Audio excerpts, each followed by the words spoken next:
Good evening, everyone, and welcome to the Irish column for Sunday, the 20th of April, 2025. Happy Easter, everybody. I hope you all had your eggs and you all went to Mass and wherever else today and went to your commemorations and wherever you did. I hope you all had a great time. Fair play to everyone. I'll be playing Hallelujah, the Easter Hallelujah. I'll do it about 10 o'clock when we get us all in here, the whole lot. So, how has everyone been? Just let's go through a few comments. We have a good show here now tonight. We have loads of stuff. Happy Easter, everyone. Yeah, happy Easter, Frank. Happy Easter, everyone. Happy Easter. Happy Easter. Happy Easter to everyone. Hello, Michael John. Thanks for tuning in again tonight. Jeez, we're flying up again tonight, lads. Fair play to you. Yeah, we have a load of stuff to talk about. We're going to talk about vaccines again tonight for a few minutes. But we have... Saks Hotel is the big one, isn't it? So I'll just bring Martin up there. Hello there, Martin. How are you? When did I become Morton? Morton. Hello, Morton. Morton, hello. Very posh. I was actually watching Gavin's video from Saks Hotel today, and like the accents just get you. He's brilliant. I swear to God, he's really cool. Like, you know. Happy Easter to everybody. Yeah, happy Easter. Here's Rapunzel in here. Is she fixing herself there? Or is she all right? Good evening, Orla. How are you? How's things? You're lucky you didn't get a slap the other night. But there is time for next weekend. Which one of us? Yeah, which both one of us? Yeah. Both of you. Yeah. Everyone, please hit the like button, respectively, on your way in. It's very much appreciated. Yeah, like, share, subscribe, people. I'll just put this out here. You can get us on the WhatsApp there on 089-203-1521.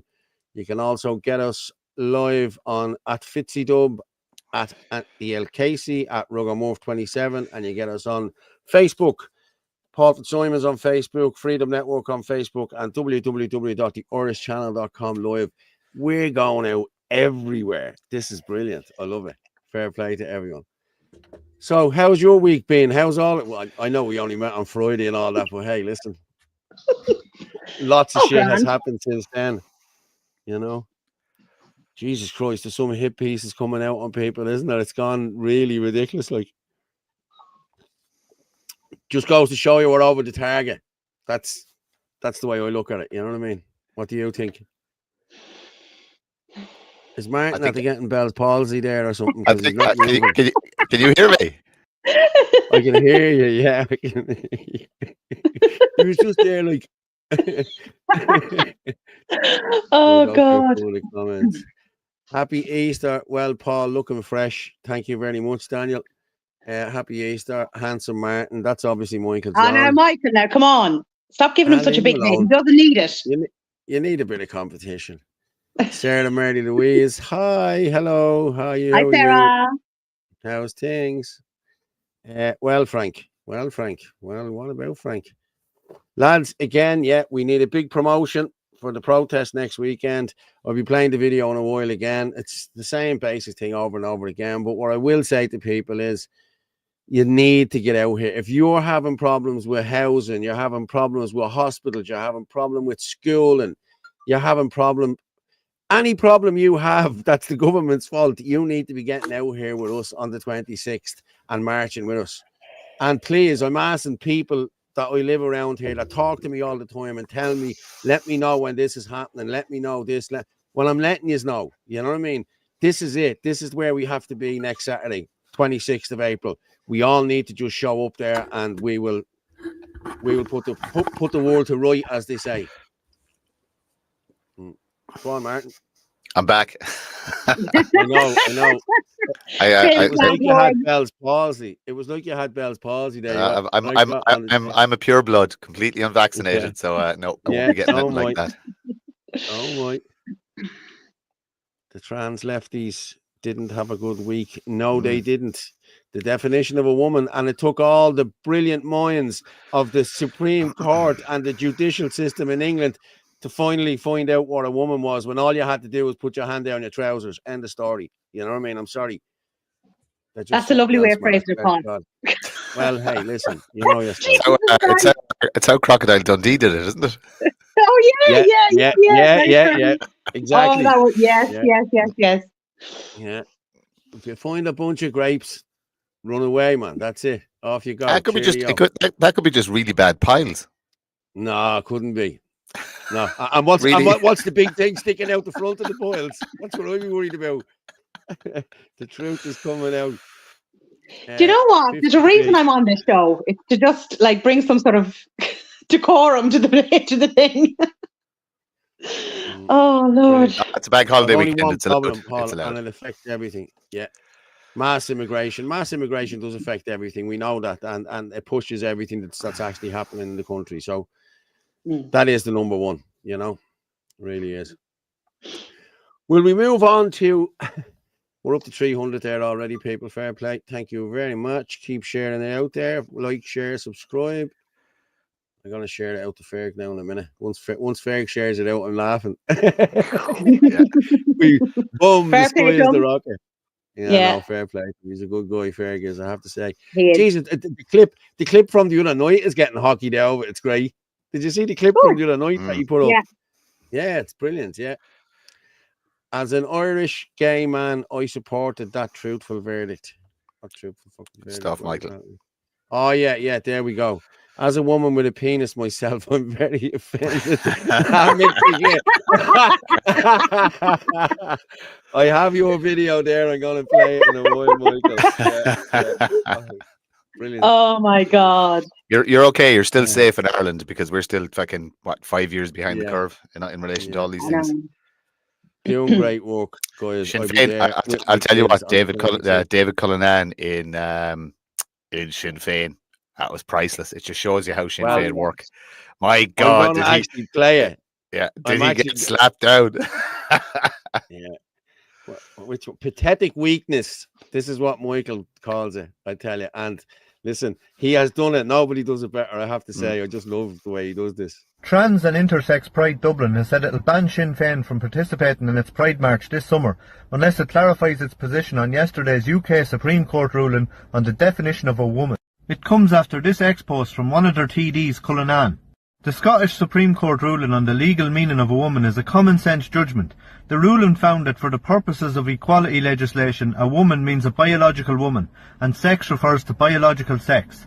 It also confirmed that trans people are protected under their equality legislation in a separate category of gender reassignment. The ruling needs to be fully examined in this state. The top dogs at Sinn Féin, or they could be cats, who knows, made him delete that post and post an apology. I want to apologise for the hurt and offence that I have caused to the trans community following a tweet I sent last night. That was never my intention. This is a complex issue for many, but we need to approach it with compassion, understanding and dignity for all. I'm sure those in the trans community will feel vulnerable and isolated today in the aftermath of yesterday's judgment, and I apologise that my words added to that. That apology is pathetic and shows nothing but weakness, but who's surprised? It's the day in the life of a modern day Shinner. The Shinners of yesteryear never looked weak, because they weren't. They used to brave bullets from the British, but not today. Now they look like this, and the only thing they're fit to brave these days is the icy footpaths around Crumlin. There's a team here, and it's pathetic.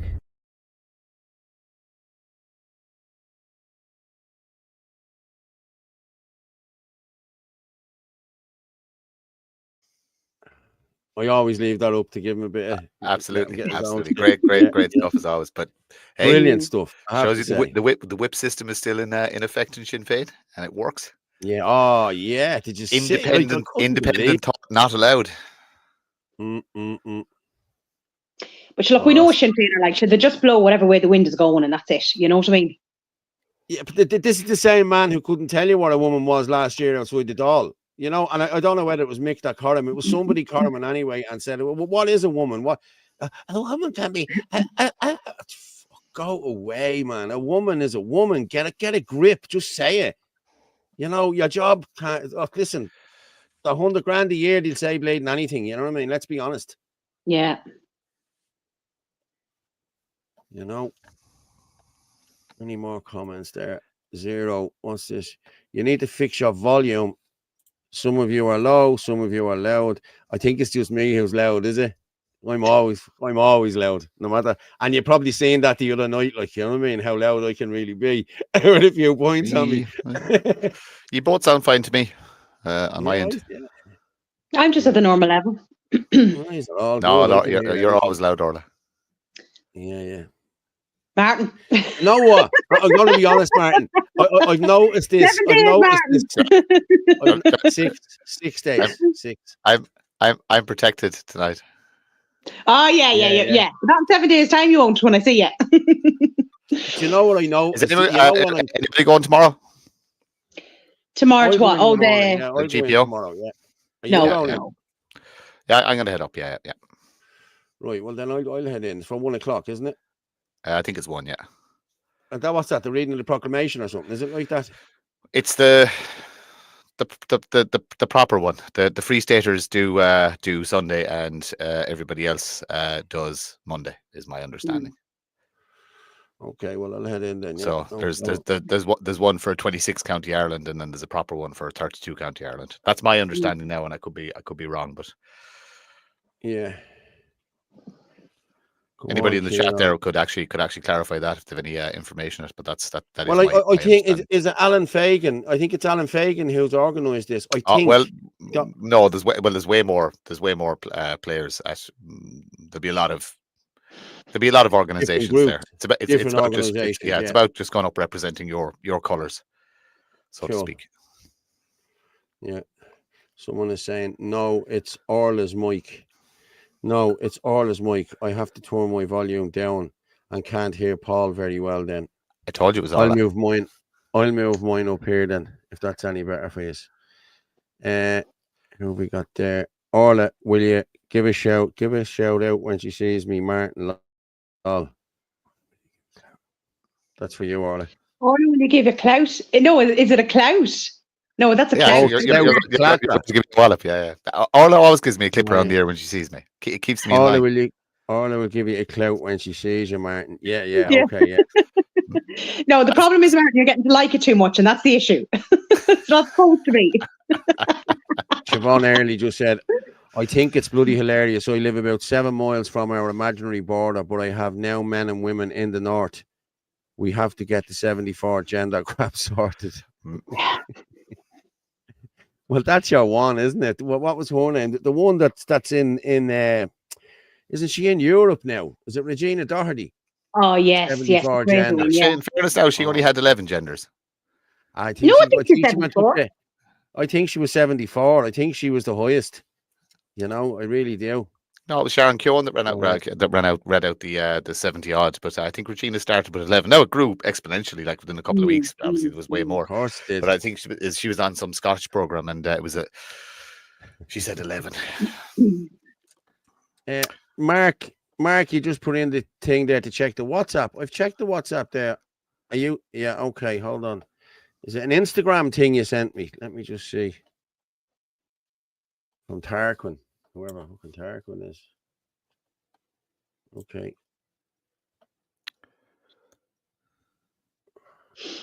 Oh, it's something in Wolverhampton, England. I don't know. I'll have a look at it now in a minute. I don't like putting it on until I see them. You know what I mean? Don't tell us what you're cleaning your screen with, Frank Barron. Okay. I see Paul got a huge parking fine for illegally parking. Noah's Ark. Yeah, Paul. Listen, Paul, don't worry. Jaden will be in soon with some. He's there. I see him. Yeah, I see Jaden in already. Yeah. So. Oh, okay. Yeah. We need a company, an Irish company, to actually start producing those figurines for us. Dolls. Limited edition. Action figures. Yeah. Yeah. Exactly. Oh God. Okay. Yeah, Mark, I actually have that there. I'm going to read it out now in a minute. I'm actually going to play. I'm going to just, I'm going to do a build up to this, more or less, right? Try this. So we had, was it 2 years ago, a year and a half ago, we had this in the doll. No community has a right to veto other people moving into their community. No one has a veto over who lives in their community. No one has a veto on who lives in an area. Nobody does have a veto in terms of who lives within their neighbourhood. None of us have a veto. None of us have a veto. Calls for consultation could suggest that communities have a veto over who moves in, and that isn't right. And calls for consultation can even offer a platform to those who will never welcome inward migration. It is not the position of the Labour parties that communities should be consulted, implying that they should have a veto. You can't just give people a free rein and say, well, you're allowed veto an area, because that's suddenly taken over by those who simply don't want this to happen at all. I think there's very few people I've spoken to in my constituency or elsewhere that has any want for a veto, and if he did, I'll be the first person to tell them they're not getting it. I'm opposed to giving anyone or any group a veto over emergency refugee accommodation. No community has the right to veto anybody living in their community, and when I talk about communication, it isn't, a dialogue or negotiations. I would be quite concerned that the promises being made is exactly setting up a community veto on where any centre can open, where there will be akin to planning permissions, where a system will grind to a halt. That will be a disaster. Here's the thing, there can be communication, there can be listening, there can be conversations and discussion, but there is no veto here, Claire. There cannot be vetoes.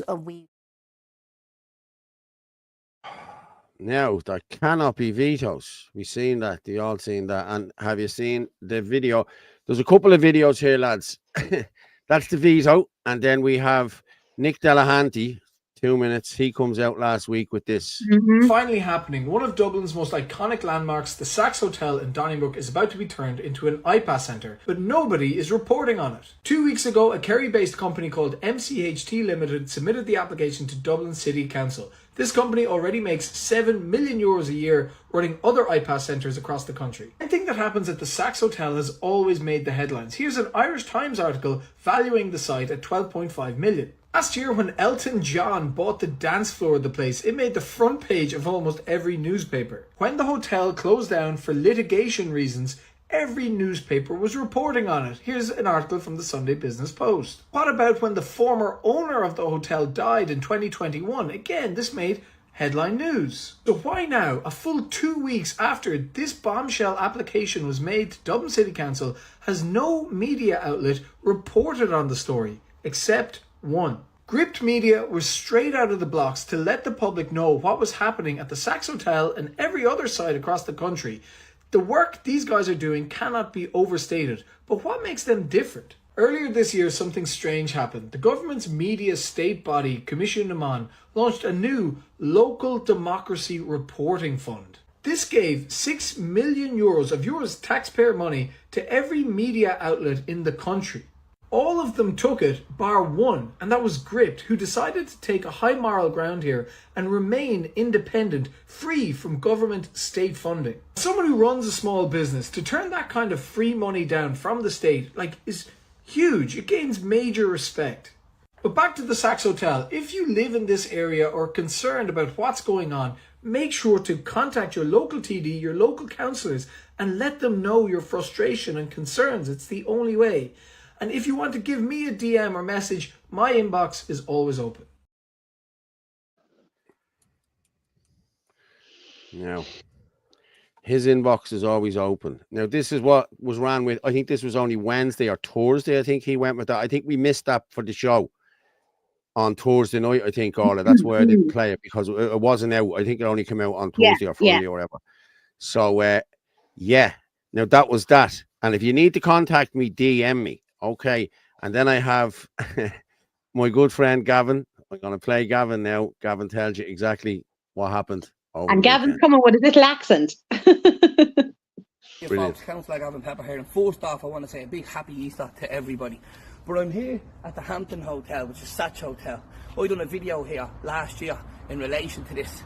The people of this area have won in their victory. One resident said that she feels like they won the lottery with this decision. They keep it from being an iPass centre and to keep the illegal immigrants out of D4. I just want to show you something here, everybody. Look at them houses over there. Look at them. There's nothing playing there. Look at them gas. I'm telling you one thing. This is Millionaires Row, right? This is about money and wealth. and punching down on the working class, which is what they've been doing for generations in this country. Because how come it's different over here? We're proven right. We've had enough of it. Now, there's a peaceful protest on the 26th of April at the Garden of Remembrance. If you're a plumber, sparks, you work in a factory, you're on social welfare, you're struggling, you're a family in an emergency accommodation that's been left behind. One woman put up a video today having to spend Easter putting out eggs in an emergency accommodation hotel. Our own people. If you're a nurse, because nurses have been told that there'll be no jobs for them, they'll end up having to go to Australia to get a job because we're bringing in foreign workers. Go through the city centre, which is destroyed in town. All workers from foreign countries that are working on low pay, because remember that was an article they did, there wasn't enough migrants in the country to keep wages down. This is what this is about, cheap labour. But at the end of the day, who suffers the most? Which areas? The working class. People haven't got school places for their kids, they're waiting on doctor's appointments. People are actually dying on hospital trolleys. Right, we've seen what happened with the scoliosis scandal. And what have you got to say? Nothing. But out here, in the beautiful D4, have we got this problem? Absolutely not. James Kagan only said there's no comment on it. The decision speaks for itself. And we also want to say a big thank you to Liam Cunningham. Oh, for punching down on the working class. He's a jolly old chap. Fair play to you, Liam. And Helen McEntee. Well done too. You called them all scumbags. Right? Simon Harris has me blocked. Mary Lou has me blocked. They're afraid to say anything. And now that's changing. We want a vote on the EU Migration Pact. The people didn't get a decision on that.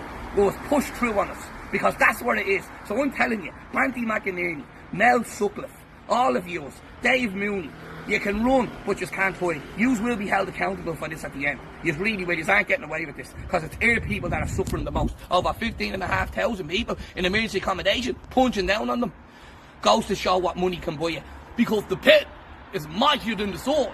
We win through emails, because they've got barristers. We've had enough of it. The people are angry. And on the 26th of April, get out for the peaceful protest. Get out and stand with the people and let this government know how you feel. Because we've had enough. It's time to put our own people first, once and for all, and look after our own communities. Because they're looking after their own communities over here. Now they can all go and watch Leinster rugby in peace and have a few hotties and celebrate because they feel like they've won the lottery with this victory. Absolutely. It's not about winning the lotto. It's about money. They've the money to fight back. They've the real barristers and doctors and engineers over here. But what have we got? We're struggling, waiting on school places and doctors' appointments in their communities, which I've forgotten about for years. See us on the 26th of April.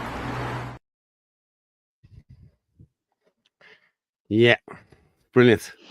Isn't he? He's just brilliant when he does the accent, isn't he? He's just so funny.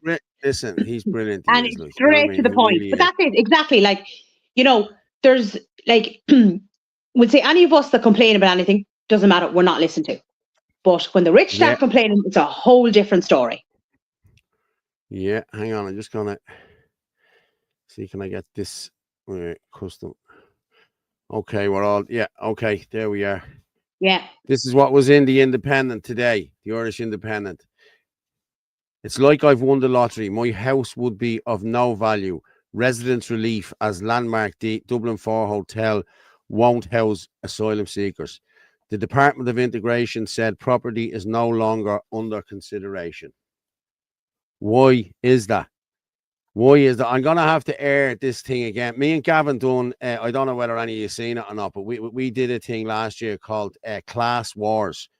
Was it last year or the year before? It could have been 2023, where we went around all the different we went to the D4 hotel, the different hotels, Ballsbridge, the Israeli embassy, Dalkey. I have to pull the Dalkey one out. I have to. The Dalkey one is brilliant. I'm videoing Gavin walking around and he's going, well, here we are, Paul, in Dalkey, the most racist town in this country. But we must have showed 8 different places, 9 maybe. You know what I mean? And a guy actually came up and started talking to us, right? What's his name? Emma or something like that. And he told us that these fuckers get paid 50 quid to go and protest us. And the reason why they protest our protest, they counter protest us, is because they don't want them in their areas, and that's it. So they go over and counter protest us. But they get paid for it. You know what I mean? Of course you'll see now next week, you'll see all the soulless fuckers just oh yeah, but they're going to be welcome there. Yeah, there's no, they've no life in them.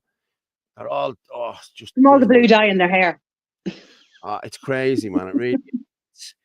You know, and even this Palestine thing, they're standing with the Palestinians. They throw them off buildings, like, lads, come on. Look, the internet's there. Like, have a look. We know, Paul. We know. I know. You know, it's ridiculous.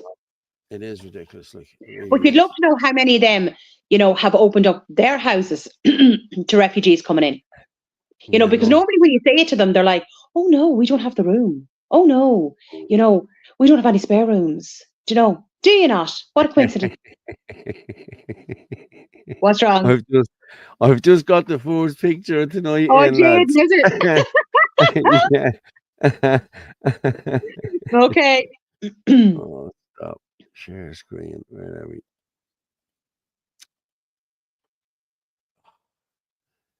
The Irish column. Martin, look. Go back. Shit, go back.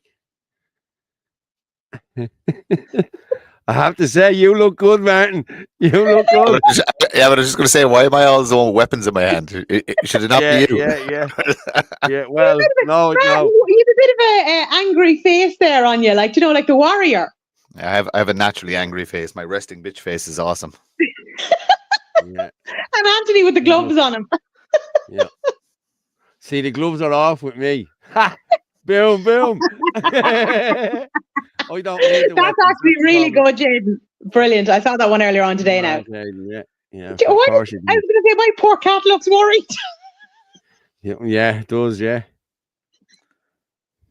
Jesus Christ.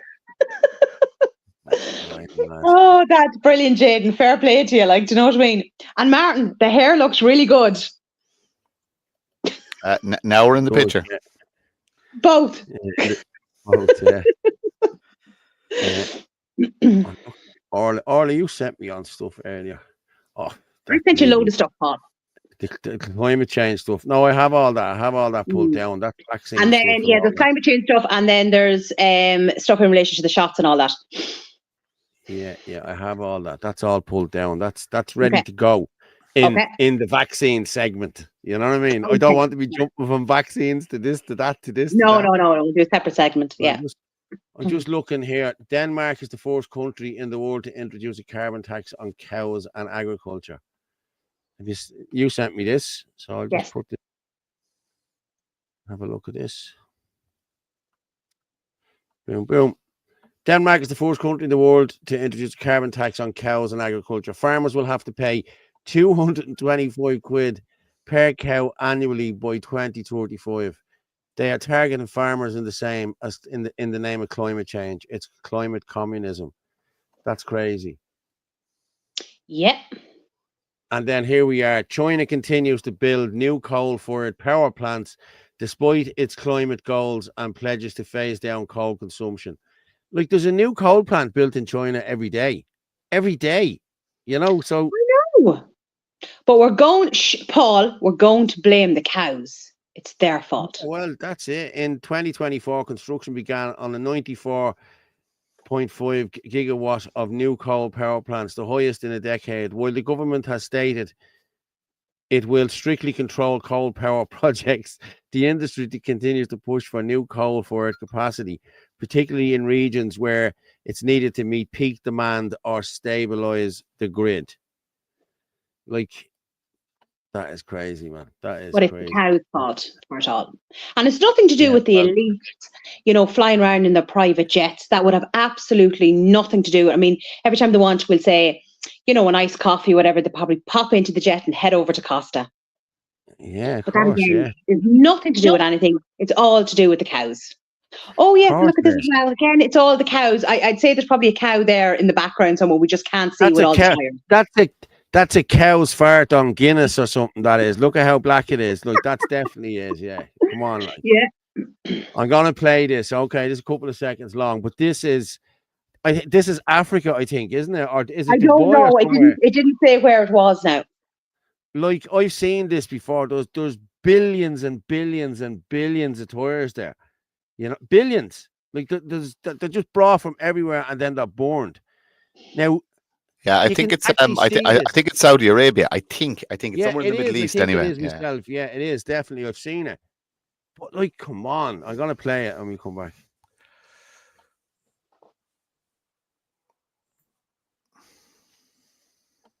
There's no sound on it, so it's every farmer's dream there.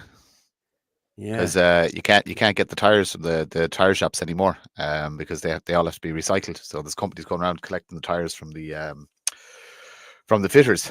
You know what I mean? And traditionally, that's what the tires are used to throw in the silage pit and stuff like that. You get lads coming in and you can't actually give it to them because everything is documented and recorded. So for every tire you sell, you have to send one back to the recycling. No way! Have you really? Yeah. And there's a charge in it. Like, so when you're getting tires, you're paying about £5. I think it's $3.44 plus VAT per tire. Is what you're paying, but the customer is paying that, like.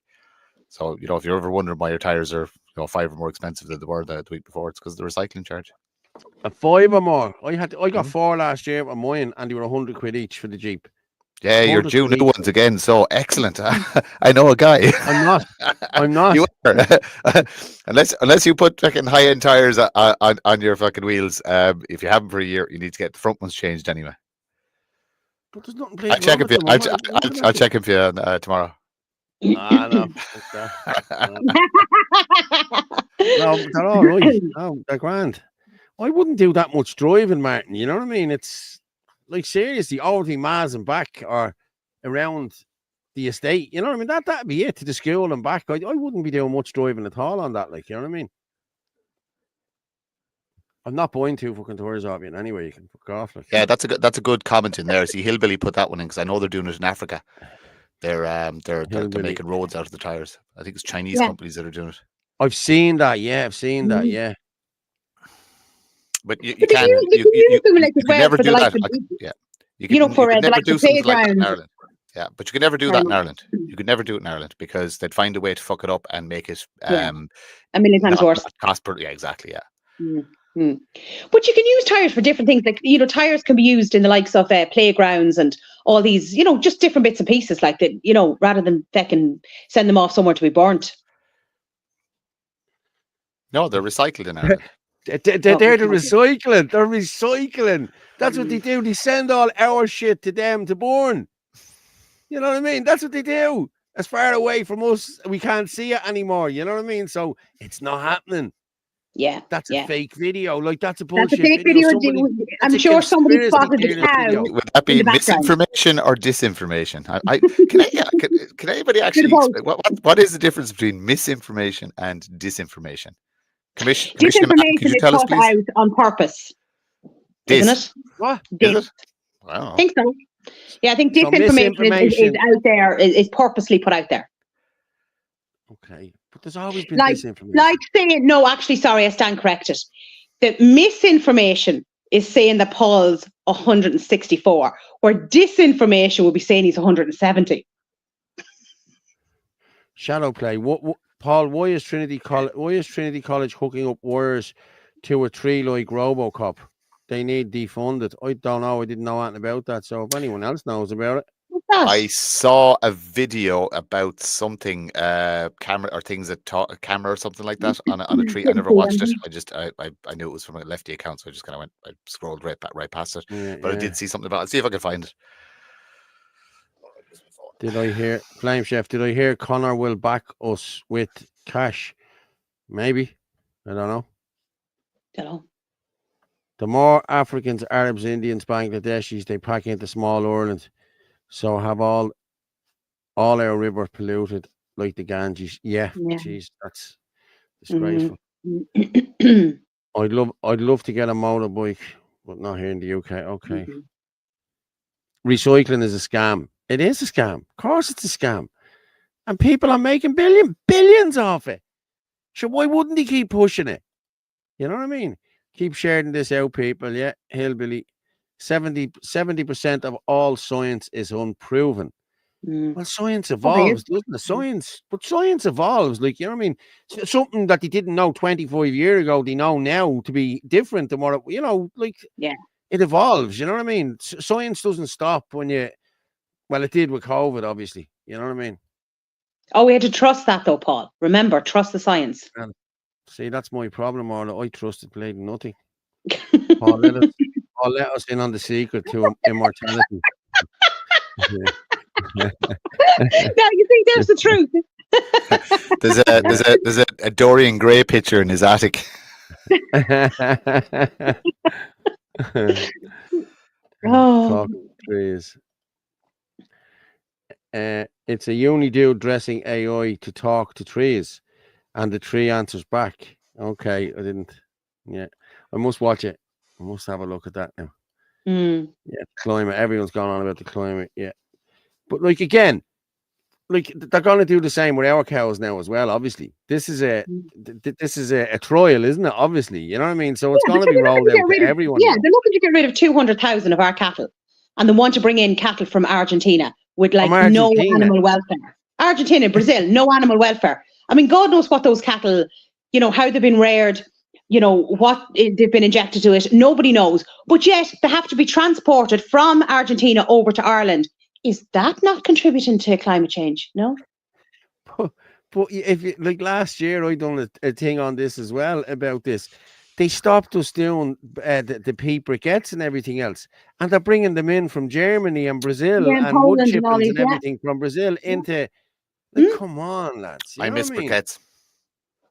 I miss briquettes as well. I miss briquettes. Yeah, I'm something. If you could tell me, is you know, the small thing you could bring back. I mean, let's just get back the old Bord na Móna peat briquettes, please. Yeah. Please, simple request. Down in Ackle, they have their own bog. It's brilliant. Savage, like, you know what I mean? Yeah. You can't beat the turf, but I just like the briquettes. Oh, yeah. No, I like the briquettes as well. Yeah. Let's hide that. And boom. Well, we don't Gav. Done the Z, though. I tell you what I'm going to do now. We're nearly up to 900. And I think I'll play Ferg's Misses now, because I said I'd do it tonight, and it's a lovely song, and it's Easter. So I still have bale in the shed, keeping them for the grandkids. He has a bale of briquettes in the shed. Look, Martin. I still have a bale in the shed. Mike Bain stuff. Are you sure it's not MacGyver? Put it up on eBay or Facebook or something like that, just to see. It probably worth money. Yeah. The uni guy probably cycles a bicycle without the saddle too. Yeah, you never know.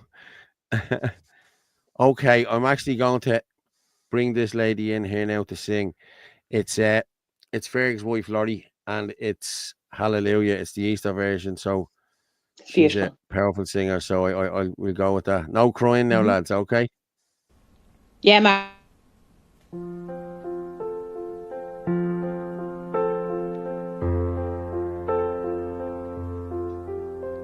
A crown of thorns placed on his head. He knew that he would soon be dead. He said, "Did you forget me, Father, did you?" They nailed him to a wooden cross, and all the world would feel the loss of Christ the King before his hallelujah, hallelujah, hallelujah,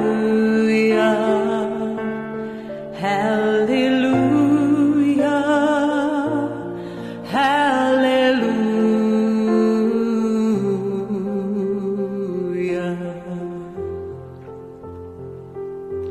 He hung his head and prepared to die, then lifted his face up to the sky, said, "I am coming home now, Father, to you." A reed which held his final sip was gently lifted to his lips. He drank his last and gave his soul to glory. Hallelujah,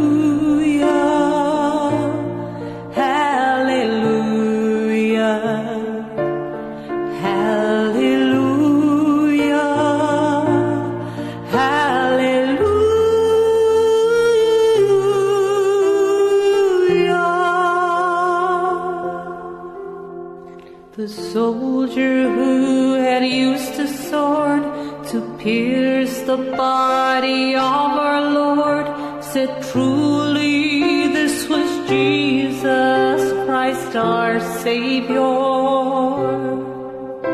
He looked with fear upon his sword, then turned to face his Christ and Lord, fell to his knees, crying, Hallelujah, Hallelujah, Hallelujah,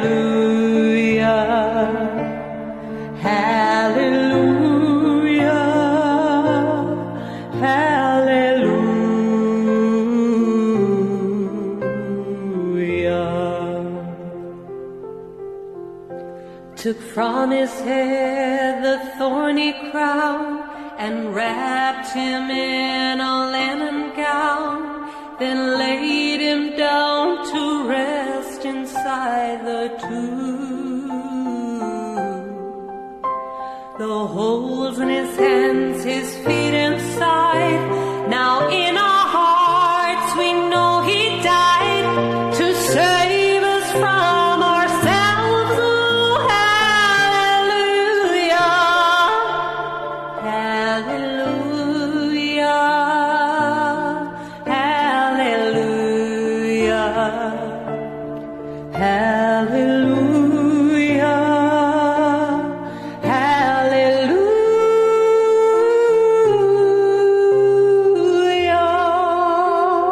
hallelujah. 3 days went by, again they came to move the stone, to bless the slain with oil and spice, anointing, hallelujah. But as they went to move the stone, they saw that they were not alone, for Jesus Christ is risen, hallelujah, hallelujah, hallelujah, hallelujah,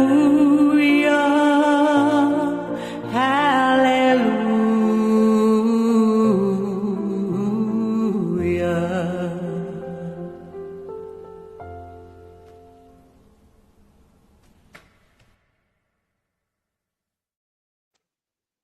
Now, wasn't that nice? Now I have to say, it got me. Was Paul, Laurie singing? Paul Whelan put in What? a good one there. Yeah, Just yeah, it'd be like that'd be fantastic to do on the 26th, yeah, because like a lot of exactly. people in national circles will know, you know, its significance and what it means and who it's by. Yeah, It'd be lovely. It'd be lovely. I know one to maybe push on to the organisers. yeah. Yeah. Well, I think Laurie, she's very private, like, you know what I mean. She is, like, you know what I mean. You don't, you know. Yeah. I But don't you're know. fair We to can ask. fair We to can check ask. them We too. can ask. Yeah. No, I was Listen, saying, was Laurie singing in that? that's her singing it.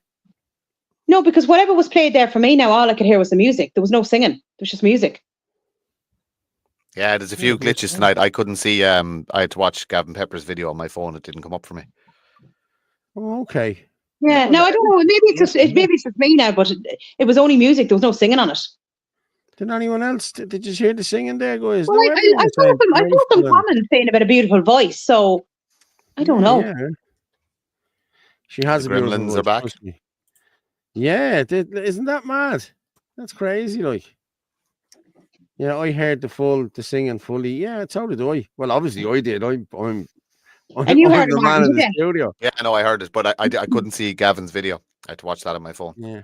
Did you say something like that? I can't see anything. I can't see any video or something. Did you say that when that video was playing? Because I thought I heard that in my ear. Oh no, I said that. Yeah, I can't see the video. I can't see the video. Yeah. But Yeah, I threw it on the phone. Yeah. No. Okay. Cool. Yeah. No, the video was there. It was only music. There's no singing to it. It's very strange. No, there was definitely. Yeah. There you go. Someone's in fecking Carlo internet. I'm just gonna go back up here. I'm gonna go back up here to Johnny LFC. All the Africans and Indians have it. That's what's wrong, Karen. Sean Mooney LFC. Did anyone have an Easter egg? No, we asked you to give you a shout out, Sean. How are you doing, Sean? Hi, Sean. We're one game away, Sean. We're one game away. Next Sunday, it's all over. Martin thinks it's a gay sport, but hey, I don't.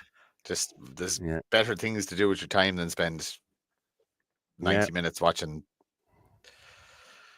I've been using my time. I have my fucking bias. Okay, that's what it is. Oh, one for the swear.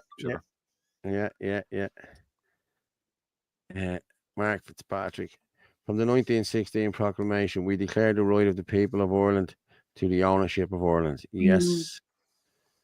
I was watching Easter-related documentaries earlier on. Yeah, none of them had a voice like that on them, had they?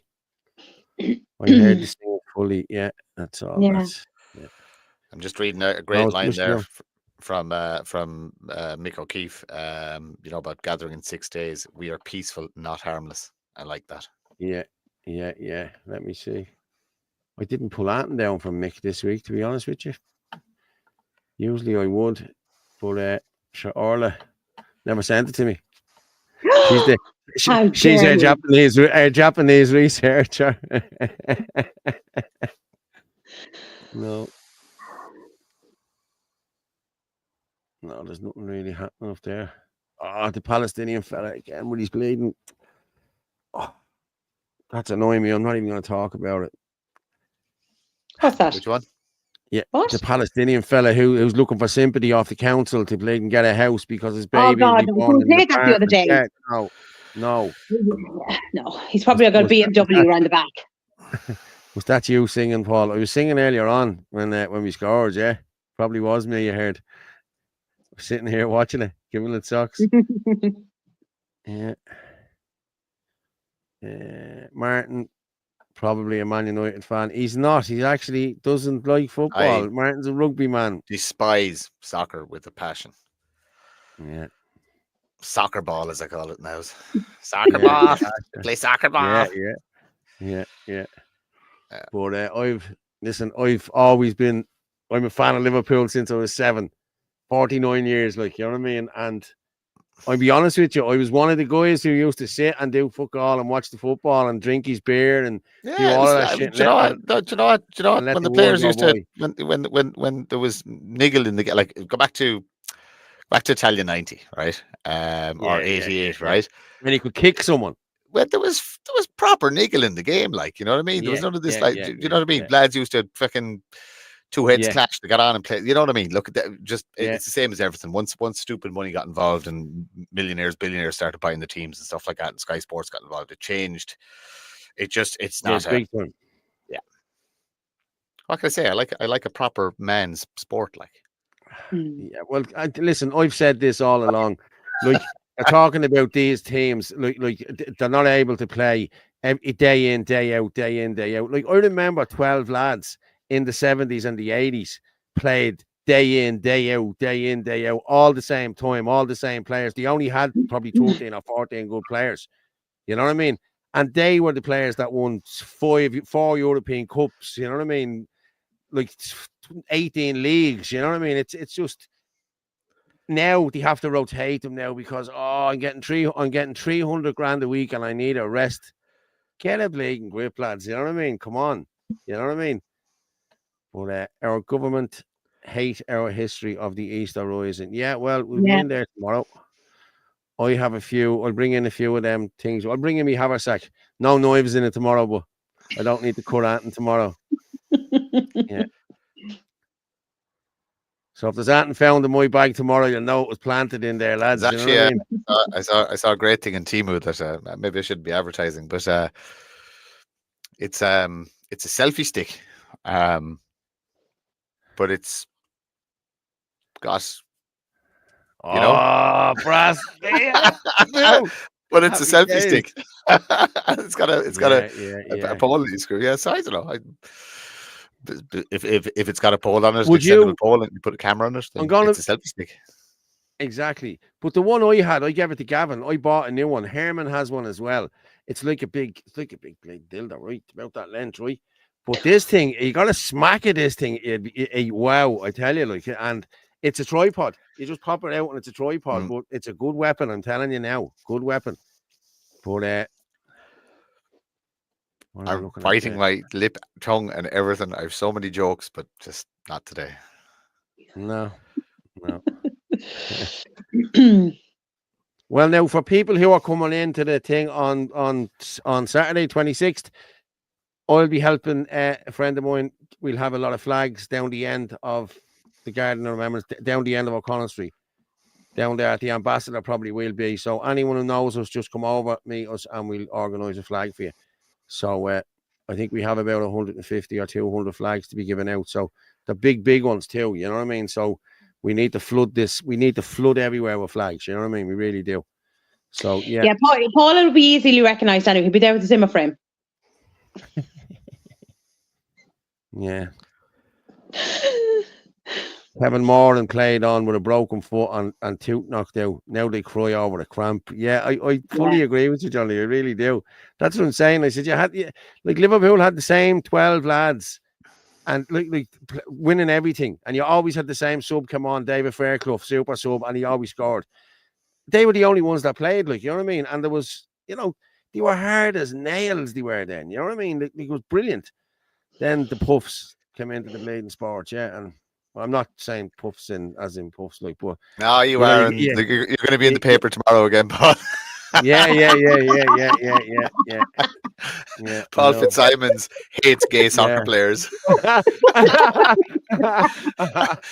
McCann, there's one for you. Debbie McCann of the Irish Daily Mail. There's another one for you. Yeah. She well, she done the hip piece. I didn't really want to talk about them, to be honest with you. But if you want to talk, would you want to talk about them? Or? Sure. Look, I love the fact. I love the fact. This is important. She constantly makes mistakes. She's supposed to be a professional journalist, and there's one glaring mistake in the article. You know what I mean? That could be misinformation or disinformation. But the fact that these people are so poorly researched that they just fire out this crap, like, and again, you know, state funded and blah blah blah blah blah, but they can't even get the facts straight, which is just, it's, as a professional, you should be ashamed of yourself. Yeah. Is it one particular part, Martin, or? Yeah. Did you read it? It's when you read the first paragraph. Once you read the fourth, I think it's the third word on the first paragraph. Like, you know what I mean? It's like, I have it there, but like, will I put it up, or it's disgraceful? Like. It's disgraceful what she did. No, I don't actually, because of the person, the other person, the target in it. Yeah, it's not fair. Yeah. No, it's not fair on him. But it's disgraceful, and how they get away with this, just it beggars belief. Like, but you know what I mean? You see how much money they get from the government. They're they can do what they want. Paid proper. That's not they can do what they want. They're paid to do this. Yeah, they're paid to do this. But like I said, it's free advertisement for us, and every time they do it, all it does is just spurs it on. We just go, we're over the target on something. Yes. So exactly. it's always good. And the other thing is, well, we always know they're coming. You know what I mean? We always know those hit pieces are coming. So do you know what? All of us here, all of us here have had a hit piece done by Debbie McCann. So maybe she really likes us and wants us to give us a bit of a, just to give a bit of a. I've offered her an interview. I've messaged her on Twitter and I said, come talk to me. I'll give you I've offered them to come on our platforms. I've offered them to come speak to us. I'll tell you exactly who I am. You know, but nobody ever seems to take us up on the offer for some reason, because wouldn't it be terrible if well-read people who actually know what they're talking about got into mainstream media? You know, to be the big bad far right. Imagine if they got a platform. Exactly. I think there's one coming regardless now. But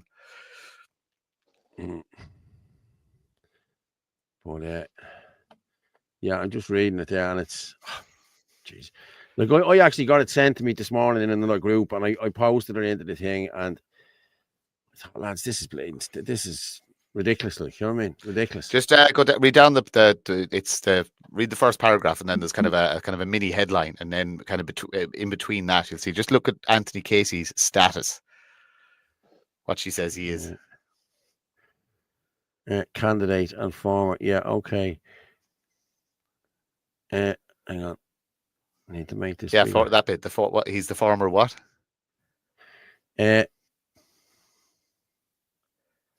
Sinn Féin was founded by failed general election candidate. We're all that now. That's what they put about us all. Yeah.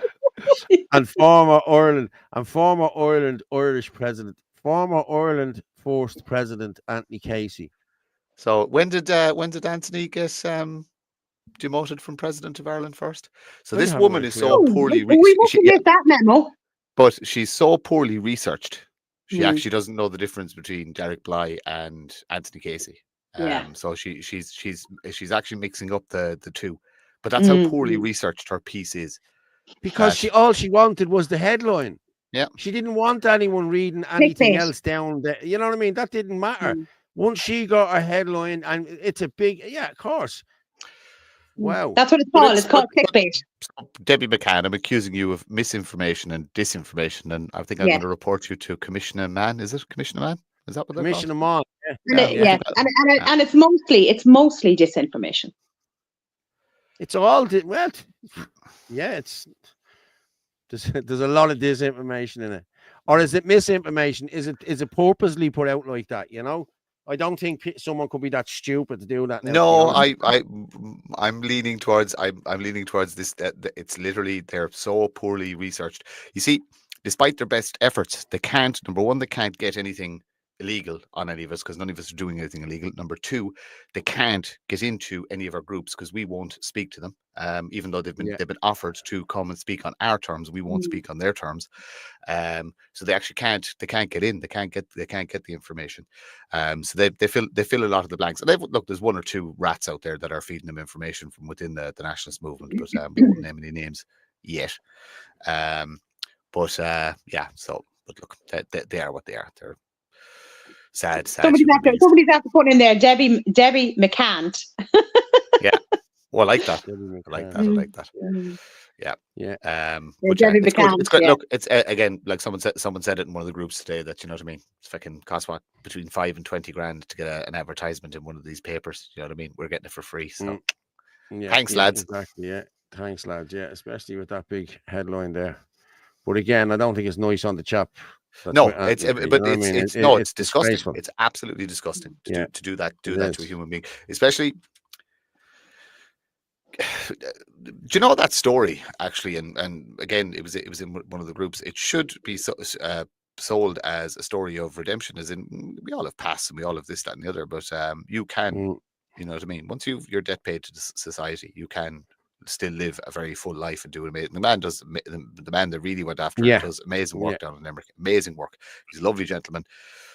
To do that to somebody, it's callous, it's mean, it's nasty. Do you know what I mean? And it's not even aimed at that individual. It's to hurt somebody else. But the fact that they will pull somebody over the coals to hurt somebody else because they can't get dirt on the other person just shows you the nature of these people.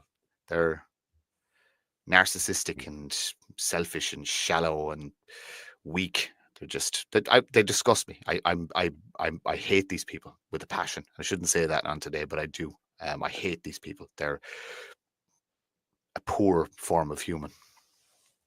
Rant over. Yeah. Sorry, Martin. I wasn't sure just what you were trying to say there. I got everything. I got every gist that he said. Like, I really did. You know what I mean? I'm sorry. I get mad sometimes. That's very, very tame. Jesus, I was in Waterford yesterday. That's what we're going to call you now. We're going to call you the Angry Warrior.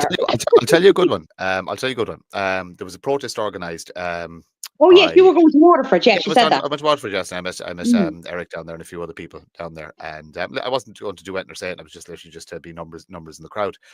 And I'd committed to go down, so I travelled down. So this was a homelessness. So Waterford has a massive homeless crisis at the minute. Yeah. I wasn't laughing at that. I was laughing. Yeah, sorry. Oh, Jaden, yeah.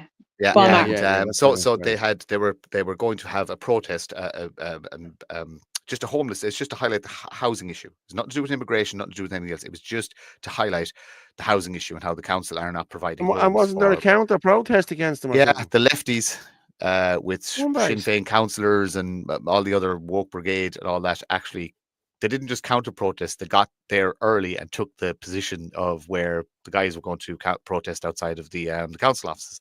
It was fine. They were all there, their blue hair and their nonsense and all that kind of stuff. But I looked over and like, you're a bunch of students, and that's fine, and you had some odd shaped and coloured, hair coloured people and the usual malarkey and stuff like that. But I was actually looking through the crowd, and it wasn't significant. It was what it was. But the amount of grown men, men standing in there, and I look at older men, ranging from 40 up to 60, and I'm just looking at these people, and I'm going that you're lifeless. You're not the same as me. You're not the same human as me. Your evolution, something has gone wrong with your evolution.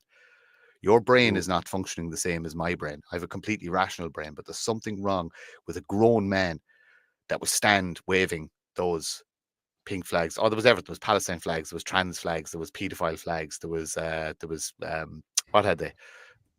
More Irish. All the union flags. They get all the unions. The SIP2 was there. Yeah. But they did a funny one. It was more blacks, more Irish, more dogs, and I just kind of was thinking to myself, well, I was just going to say, well, the Palestinians aren't going to like that. No, they're not. No, they don't like dogs. And then Pakistanis don't either. Yeah, to see the Palestinian flag and the pedophile flag waving beside each other, like but the lack of comprehension. And I actually walked straight in front of them. I didn't cross the road when I was coming there. I actually walked the whole way up along them. They knew who I was, and I was looking at them with a big smile across my face, waiting for somebody to say something. But they're windy, flaky people. But I was surprised to see grown men there. Just that's bad. It's bad. I understand the students are brainwashed. I understand liberal women are brainwashed and it's the cool thing to do and stuff like that. And I understand younger generations are brainwashed, but men down there. But men of my generation and your generation, Paul, like, you know what I mean? That don't remember electricity. Yeah. Or indoor toilets. I don't know. What's gone wrong? Is it food? Is it the phones? What is it? Probably something injected into them. Or is it just we've always fucking had stupid communists in our country, and we were just able to keep them down for such a long time? Yeah, it's just I honestly, Martin, I wish I had the answer, because like people that now, I'm going to be honest, I know none of these people. Like, you know, the way you'd even know one or two people in a crowd of a couple of hundred or a couple of thousand. You know what I mean? Like someone from your area or whatever. You know what I mean? Like, I know nobody, and I know a lot of people. I know an awful lot of people in different areas, different counties, even different countries. You know what I mean? Like, I do know an awful lot of people, and for me not to be able to say, "Oh, geez, there's Billy from wherever or there's wherever," that makes me think these are all bussed in from everywhere. Like, you know what I mean? They really are. You know what I mean? You know, but I've seen it, granddads against racism and all this bullshit. Like, these are probably the same granddads whose granddaughters went off with a black man and had a fucking half-caste baby. This is why they're doing this. You know what I mean? This is their thing, you know? Granddads against racism. You know, I've seen their banners. I've seen all their shit, and they stand there, and a pride flag behind them as well. And what's the pride flag all about? We know what it's all about, but why are these old men standing under this pride flag? That's what I want to know. You know what I mean? Yeah. Like, no, I'm sorry. You know what I mean? Questions need to be asked here. And they're all outfellas. Like, I've seen them myself, even at the Shelbourne. I was there with Malachy and Gavin, and it was like the Battle of the Bulge. It was like we were on one side, they were on the other. Outfellas, like nearly all outfellas. There was a few college heads in the whole. You always get them, the little gillies in the front doing the shouting with the thing. But the outfellas just stand there like lifeless. You know what I mean? Under a pride flag. I don't think so, mate. You know, there's questions need to be asked there. Laptops need to be checked and everything else. Like, I mean, serious, like they do. You know what I mean? Any of these lefty fuckers standing there under a pride flag, all the laptops need to be checked. So Garda Info, if you're watching, that's who you check next. But it's all the one. They'll go up the court and Nolan will just say, "Oh well, okay, go ahead." Actually, you know what? I have to call out Philip Dwyer as well, because I did a couple of minutes on one of his lives. Philip came down to video it. And he goes, "Well, Martin, how are you?" And he goes, "I've Martin Nolan here with me." And I went, "What?" No! Oh, geez, no. I was a fucking Philip, for fuck's sake, Murphy. He was like, "Oh yeah, well, it's live. I can't go back and edit it." Oh no! I mean, of all names, I tried to watch the live earlier and it wouldn't let me do it. This Moneybags, they must be doing it for a few bob, Paul. They are definitely doing it for a few bob. Definitely. But they're getting 50 quid a pop to go to these protests. Like, you know what I mean? But even still, I wouldn't stand under a bleeding pride flag for 50 quid. Come on, lads. How stuck are you? Like, you know what I mean? I'd still be checking the laptops. Yeah. I'm sorry. Kieran, is there any resting bitch-faced emojis? I don't know. Michael John Dennis. For me, as an older Irish gay man and Irish patriot myself, it is totally weird. Yeah, it is, Michael. You know what I mean? It is, mate. You know what I mean? And check the laptops, Garda Info. I'm being serious. You know, they men are getting it from their kids all the way throughout school and college and started going to protect their little pets. Yeah. Yeah. Anthony, you could actually, if you change the punctuation in that sentence, it could mean something completely different. In which one? What the last sentence? one you put up. What? Who put up? The last sentence about they're getting it from their thingies. If you change the punctuation, it just means something very, very, very different. Yeah. Sorry. Yeah. Okay. If you meant that, whoever typed that, well done. That was clever. Yeah. Standing under a pride flag, but they don't have pride in their country. Exactly. Yeah, very true, Sean. You know, and Sinn Féin worried about getting excluded from the pride parade. Like, come on, lads. Our forefathers would be turning in the bleeding grave. You know what I mean? You're worried about getting excluded from a load of gay men running around the bleeding jocks. You know what I mean? Like, be gay. How did the system do that? How did the system make people hate themselves, hate who and what they are, and hate their own country? Yeah. You know what I mean? Because it didn't work. It didn't happen overnight. It happened gradually. But I wonder when it started. When did it start? That people do, like we talked about soccer there earlier on. Do you remember Euro '88 and Italia '90?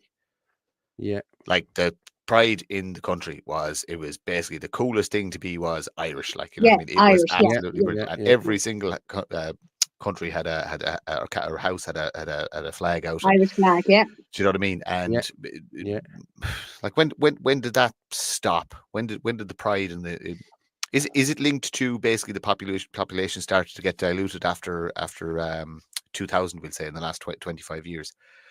Is it just multiculturalism dilutes your sense of self to the point where you're easily, I don't know, you just don't care anymore? Or is it a case of, did we not instill a sense of pride in our children? You know, is you know what I mean? Like, I was instilled with a sense of pride. So was I. My father instilled pride in me and the country. You know what I mean? Like, the country's first. Yeah, that's it. And right, and clearly right and wrong. You know what I mean? So, like, what generation is it the generation that got money? Is it the generation that experienced real wealth? We'll say from came straight out of school and went come out straight out of school and went into a 50-60 grand a year job. You know what I mean? Was that it, or was it a case that you know what I mean? Because mom and dad both had to go to work and kids are turned from pillar to post. That there's no time to instill pride and instill love of your country and instill, you know what I mean, the things we should care about. Probably a little bit of everything, but definitely by design. Like, a love of one's country doesn't disappear overnight, and especially given the history of our country, the complex history of our country. It's an odd. But Martin, it didn't happen to all of us. It only happened to some. Yeah, but like, you know, but a minority though. But then again, the left is a minority as well. They're tight. They're actually number. We actually don't have a problem with the extreme left in this country, bar the fact that they're in government and they're funded, because numbers wise they're actually quite small. We have a problem with apathy. We've a problem with the people who don't care, which is probably 80% of the population. You have 10% on our side going, lads, fuck's sake, we need to fucking save Ireland. You have 10% on the other side going, we need communism and fucking chicks with dicks and fucking all the other nonsense, and fucking pedophilia is okay and all that rubbish and stuff like that. But again, it's minorities on both sides. There's 80% in the middle who just don't seem to care. The you know what I mean? Apathy. I don't know how to wake people up out of that. Now, there are more and more people having conversations in relation to to the it's not just immigration, all the other stuff that's wrong in the country. But will they do anything about it? No, I don't know. I genuinely don't know. Will they just allow mission creep to happen and just these things slowly change over time? And in 10 years' time, you'll accept it that there's no go areas in all our cities, and that, you know what I mean, we have a 2-tier justice system, and your kids and probably your grandkids are just going to live in that. Actually, do you see they're going after the granny and granddad's spare rooms again? Oh yes. See that popped up again? Yeah. Mm-hmm. I've seen it, all right. I've seen it. I just want to read out Paul, there. Paul, I sent you. Hang on. Yeah, I'll read it now. I'm just going to read out Ferg there. Thank you so much from myself and Laurie for playing her song. It got so many people very emotional and brought them to tears, including my own ma and my dad yesterday. Earth is God's country, and we are his chosen people. No matter where the road takes us, we will face everything together, and we will not stop or take a backward step until every Irish man, woman, and precious innocent child all know the true meaning of the word freedom. God bless everyone in this fight. Erden Gabra. That's from Ferg. Ferg. Yeah, Ferg. Well done. Mm-hmm. But again, somebody posted in the comments earlier, Jesus would have loved Ireland. God loves Ireland. That's why we're here. You know what I mean? God loves Ireland. That's why, and you know what I've noticed as well? Like, a lot of the men in this movement, like, that are pushing this and are nearly all around my age, you know what I mean? And younger, you know what I mean? The older men are, I don't know where they are, you know, the sort of way. There's only a few, you know what I mean? But even still. Yeah. I was saying, it's gone back a couple of days now, but you should be able to find it. I don't know if you downloaded it. I sent you on a link. I found it on X. It was really good. It was kind of 2 slides just showing, kind of, I suppose, what one country's like compared to another country, we'd say that's been taken over. It's actually quite good. It's only like, I don't even know if it's a minute long. I'll have a look for it now in a minute. I'm just going to...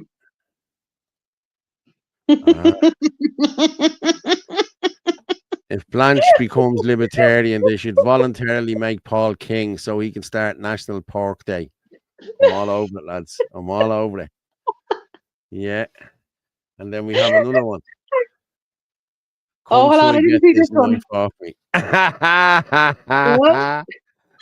Come try get this knife off me. Yeah. I swear, Tell you. Guys, now for the 26th, we need somebody to come up with a swear jar for Paul, and then the drinks will be on him.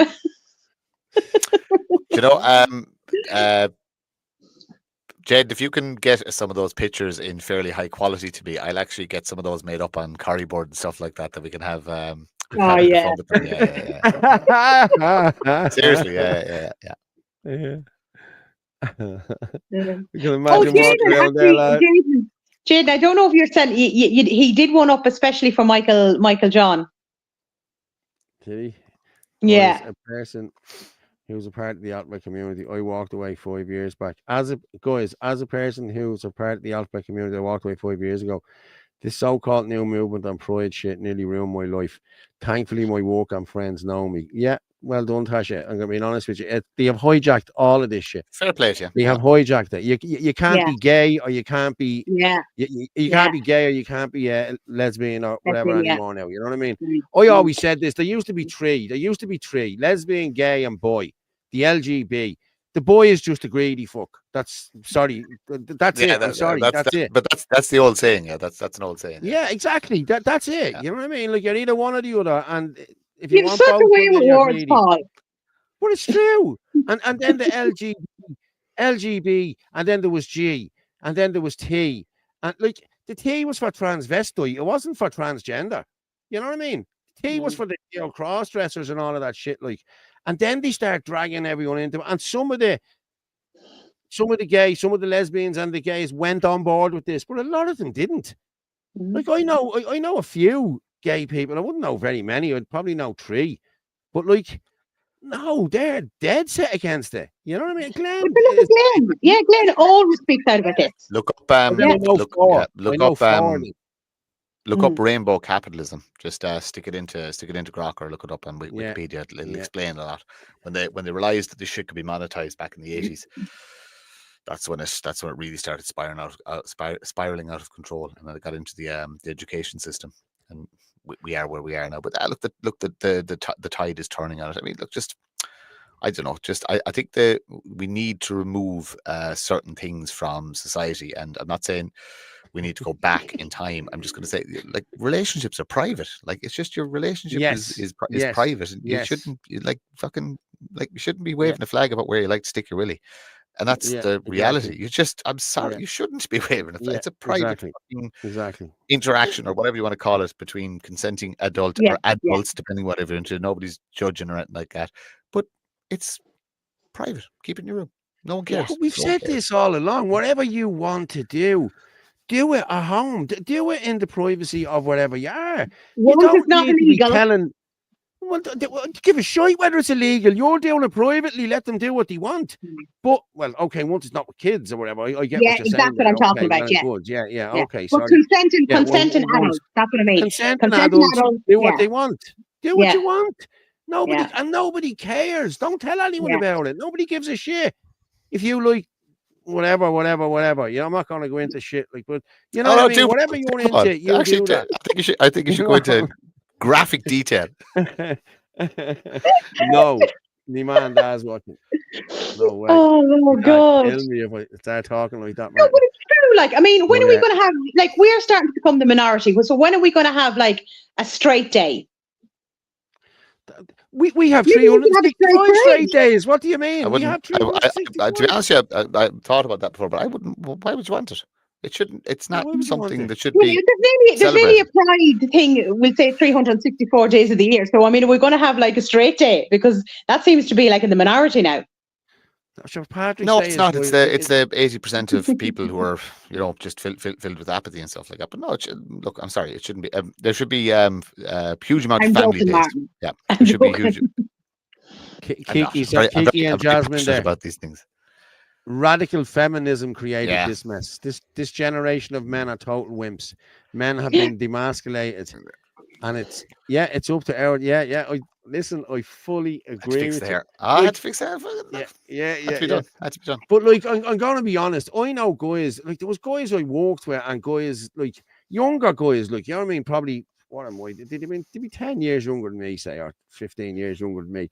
Oh, great guys, the whole lot. But like, some of them couldn't change a bleeding light bulb. Some of them couldn't wire a plug. Like, this is all like 101. Like, you learn this growing up as a. You know what I mean? I started off, and this is no messing. I started off with a skateboard, took the skateboard apart, changed bits on it, and it was a lot quicker skateboard. Then I went on to bikes. I used to take the bikes apart, and then I went on to cars, and I used to do that. Like, it's just an evolution of, I think, and anyway, like, you know what I mean? Like, I've built extensions. I've done nearly everything. I've worked on ships. I've steered ships. I've done everything. You know what I mean? Whereas these lads can't even change a bleeding light bulb. You know what I mean? It's and that's down to mollycoddling and everything else with mommy and daddy as well. You know what I mean? So yeah. But the feminism thing is really feminism was created by the CIA, by the way. So there's a little bit of homework for anybody to look into it. No, I know. I've read up about it. But see, if we start talking about that, then we're conspiracy theorists again. It'll be all over the bleeding Irish Times tomorrow. It's not a conspiracy theory. Oh, I know it's not. Yeah, information is there. It's all there. You just have to read it. But people aren't willing to go looking. You don't even need to go looking for it. Like, you know what I mean? Isn't it funny, right? This is the weird thing about these. Which is, I actually need to wash my phone. It's a bit greasy looking. There is more information now available to humanity as everything. There's no excuse for not knowing.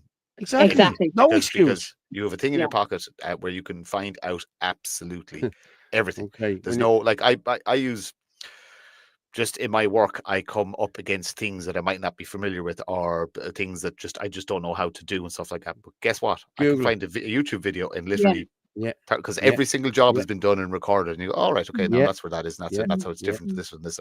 So there's no excuse. So why are a certain cohort of youngsters incapable of, like you said, even changing the wheel in the car, like, or but it's laziness as well. They don't want to watch. They don't want to watch anything like that or look things up. It's different. No, I think it's different. Somebody put into the chat there, there's a lack of curiosity. And Paul, you'll get this as well. When you were a kid, everything you wanted to see, could you blow it up or burn it? Or could you make it go faster? Or could you just make more smoke come out of it? Or could you just come here and tell you, I used to take radios apart, right, and tune in the Garda frequency, and we could listen to the Garda frequency and everything years ago. That's how, you know, I was into all of that shit. I loved all that, you know what I mean? I remember stereo apart. I think my parents might be listening, or definitely one of them anyway. I remember cutting a wire off a radio and how are you, mommy? The plug, sticking the plug in and touching the live and the neutral wire. Just wanted to see what had happened. So I think it blew a few fuses. I just jumped back into the bed, and the father got up, and I heard him fiddling with the fuses. It was me. But like that's what used to happen. Like, you know what I mean? It was, you know, you were inquisitive. You wanted it. Like, I was like my dad's shadow. I was like my dad's shadow. I was, you know, that I was everywhere with my dad. I used to be watching everything my dad did. I watched, and my dad was handy in the house. My dad did everything in the house himself. Like, you know what I mean? Plumbing, the whole lot, everything. And you know, so that's where I got it from. You know what it is? Sorry, I didn't use the right word. Well, there is maybe a little bit of laziness. There's no attention span anymore. Like, you see it with videos. They'll watch maybe a minute, 30 seconds, a minute, and then they've gone. Do you know, there's just no attention span anymore. You don't actually sit down and watch things properly. Yeah, it's true. Useless heroes, Paul. No curiosity. Yeah, Kieran Martin. And they won. Audrey, I wonder, is it most colleges like this? All the colleges have the kids brainwashed now. Communist factories. Every one of them. Yeah. You know, it's been pushed, and hold on, 2,000 years. What do you say, Jaden, Chris? Paul, you had 2,000 years to learn all of this. Yeah, now you see, you're ahead of people, Paul. Now you have to remember that, like, you know. Paul, stick up the buy me a copy link, please. Oh, yeah. Banners there. Lads, we're up to 1,400 there now. Fair play to everyone. Brilliant. Thank you very much. And lads, if you want to buy a coffee there, buy stripe.com. I'll actually throw it into the buy him a coffee, buy me a Bulmers. Yeah. I'm never drinking again. Oh, I tell you. Yeah. Look, I was the only respectable one that night. Honest to God. We know what you were, Paul.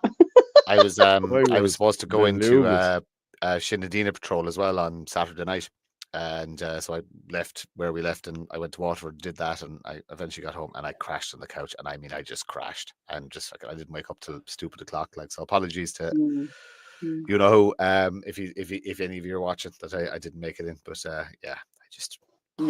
I was the same. I got a breakfast roll. I got a breakfast roll. Huh? What? I sent over a couple of photographs from that night. I know you did. Yeah, I'll put them up now in a minute. But I got a breakfast roll in the garage. Yeah, I got a breakfast roll in the garage in Anthony's, and I had it on the way home. You know what I mean? And I just came in and I just sat in the sofa, and I woke up at 7:15. I thought, happy bleeding days. It was deadly. It was a great kip on the sofa. That's actually there's the baby. There's the baby. Look. Where? Where's what? Look, Martin. It was you, Ida. Yeah, listen. But I used to take apart everything. Yeah, I used to take apart everything. I really did. And my man, dad, tell you, like, you know what I mean. But if people needed that and fixed, it was sent in to me to, you know, to do different shit for them and all. Like, I used to fix phones, and the reason I knew how to do it was I used to go onto iFixit and watch the video on it and show you how to do it. So I was making a good few quid fixing iPhones years ago, like, you know what I mean. I was buying the, you know, you were buying the screens for little or nothing, like, and then, yeah, listen, there's a lot of money to be made in it, you know. A lot of money. Martin, it was you with the fuses, yeah, that's it. There, I got battered sausage in the garage. Sarah got battered sausage in the garage. I got the roll. I got the whole lot on it. Oh, it was bleeding lovely. I know. And then you messaged me. What time did you go with Orla? I don't even remember. I think you didn't remember about 2 hours before that. Oh, probably 3 hours before it. Jesus Christ. I don't listen. What time was that? Oh no, I was home at 4 o'clock. Okay, by the way, lads, we're live, so relax with this. Yeah. Let's just whatever agree to this. It's all good fun. was all good fun. Yeah. I know. Look, it was good to have a nice get together. Just so everybody knows, there was 2 separate meetings and about 3.5 hours of work done before any drinks and beverages happened. So we actually 2 very productive meetings. It was good work. So a lot of stuff talked about and plans made for the future. It's a good spot as well. It's a nice place to have a meeting. Very chilled out. Well, no, it's brilliant. Very chilled out. Yeah. It's very, very, very good.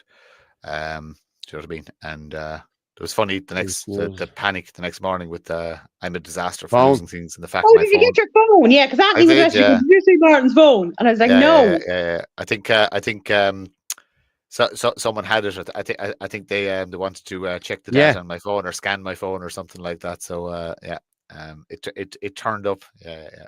Yeah. Nobody's trusted. The big guy had it. Nobody's trusted. No, the big guy had it. Yeah, I think the big fella had it. Yeah. But they've skills, those two. They've skills. 2 nice guys now, I have to say. They're nice guys. Yeah. The lad beside you, Orla, had it. Yeah. Yeah, we know. We got it before I left. Okay. Not so easy anymore, Paul. Apple has incorporated anti-repair designs in there. Yeah, that's why I stopped doing it. That's exactly why I stopped doing them. You know what I mean? What, you can't actually open them anymore, is it? Or so when you open it, anti-repair things. I think it blows something or it does something if you crack it open. Yeah, yeah. So, but what was happening was with me, it was brilliant with me, like, because right, just say you were getting the screen for £4, but you had to transfer everything into the, you had to transfer all the speakers and the things into all you were getting was the glass, right? And it was taking you an hour to do that, like, you know what I mean? So then it just got to the stage, I was just going on to adverts and buying iCloud locked ones for 20 and 30 quid. Just took the screen off, swapped it straight over, 90 quid for a screen, happy days, you know what I mean? It was brilliant. Yeah. No. Right, lads, we have a few vaccine ones. Is that's what you want to talk about, wasn't it, Orla? Yeah, I sent on some stuff, yes. Right, I have to jump off. Where are you going? Are you doing a Herman? Are you doing a Herman on us? Come on, now with that. I knew when you'd pick up and I'd be good. No, I'm just gonna go boil the kettle and make coffee. I'll be back in 5 minutes. That's okay. I'm gonna just play this, yeah. We'll give you permission, Martin. Thank you, Orla. We talk about okay, I'm gonna just go with a compilation of doctors. These doctors are These doctors are all, they were never told what the vaccines were or what's in them. All they were told was how to administer them and how many of them they had to administer. That they're all safe and effective. All safe and effective. Right, we play this and come back. So when you first started out to be a doctor, what kind of training did you get on vaccines? Honestly, I don't remember very much conversation at all. We were just taught that they help prevent disease. We were told on our rotations that vaccines were safe and effective. Here's the schedule. We are not taught what's in those vaccines. We are just taught what the schedule is like. Safe and effective, and they've saved millions of lives. We learned the schedule. We did not learn what was in them. It's amazing, but they didn't teach us very much. Here's the schedule. These are the saviors of mankind. They're safe, and you need to make sure everybody's vaccinated. In the field of vaccines, everything is great. Everything is safe and effective. Everything has been determined. There is no need to go back and look at it again. Just like everybody else, I have to go to the insert and look what's in it. I don't know what they put in vaccines. And so I kind of thought that they were saline water and like bits of viruses and it, super safe. The whole argument of your doctor has done all this research. Well, if they've done it on their own, maybe. Yeah. Well, since there was no discussion of there being anything bad about vaccines, and unless you spend some time on your own, investigating, you have the presumption that vaccines are good and that everyone should get them and that you should make sure that every child coming into your office is getting them on schedule or they're going to have some horrible illness. If doctors don't know about vaccines because they've had no training, then who are you going to trust? You have to trust the parents. You have to listen to the parents.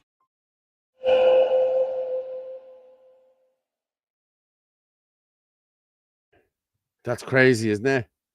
They're not. Now, I know that's on over in America, but imagine if that was played like an ad on RT. You'd have a whole different story, wouldn't you? Like, they are administering something that the majority of them haven't a clue what's even inside it. And if you look up, we'll say, the ingredients, like a lot of the stuff is all listed numbers. You have to actually Google what the numbers mean, to what the ingredients is. And they're right. There's a lot of people out there just think, oh, it's water, it's saline, and a bit of virus inside it, and that's it. But it's not. There was mercury in them. There was aluminium in them.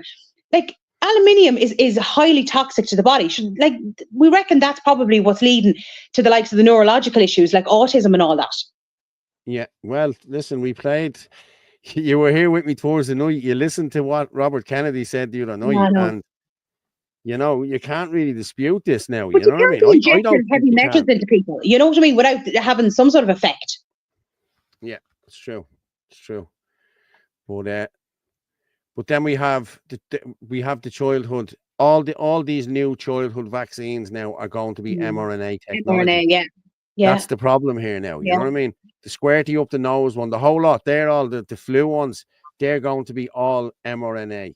So this is nanoparticles and everything. Like people, like, this is not a conspiracy anymore. Like these vials have been checked out for stuff that's in them, and people have seen it and they published it. It's published, it's peer-reviewed studies and everything now done on this. So listen, we'll go with this and we'll come back and talk in a minute. Every childhood vaccine is going to be mRNA. They're integrating it into every single one. So they're changing the childhood vaccines to something new. They won't go through reapproval. They won't go through anything. They'll just change them.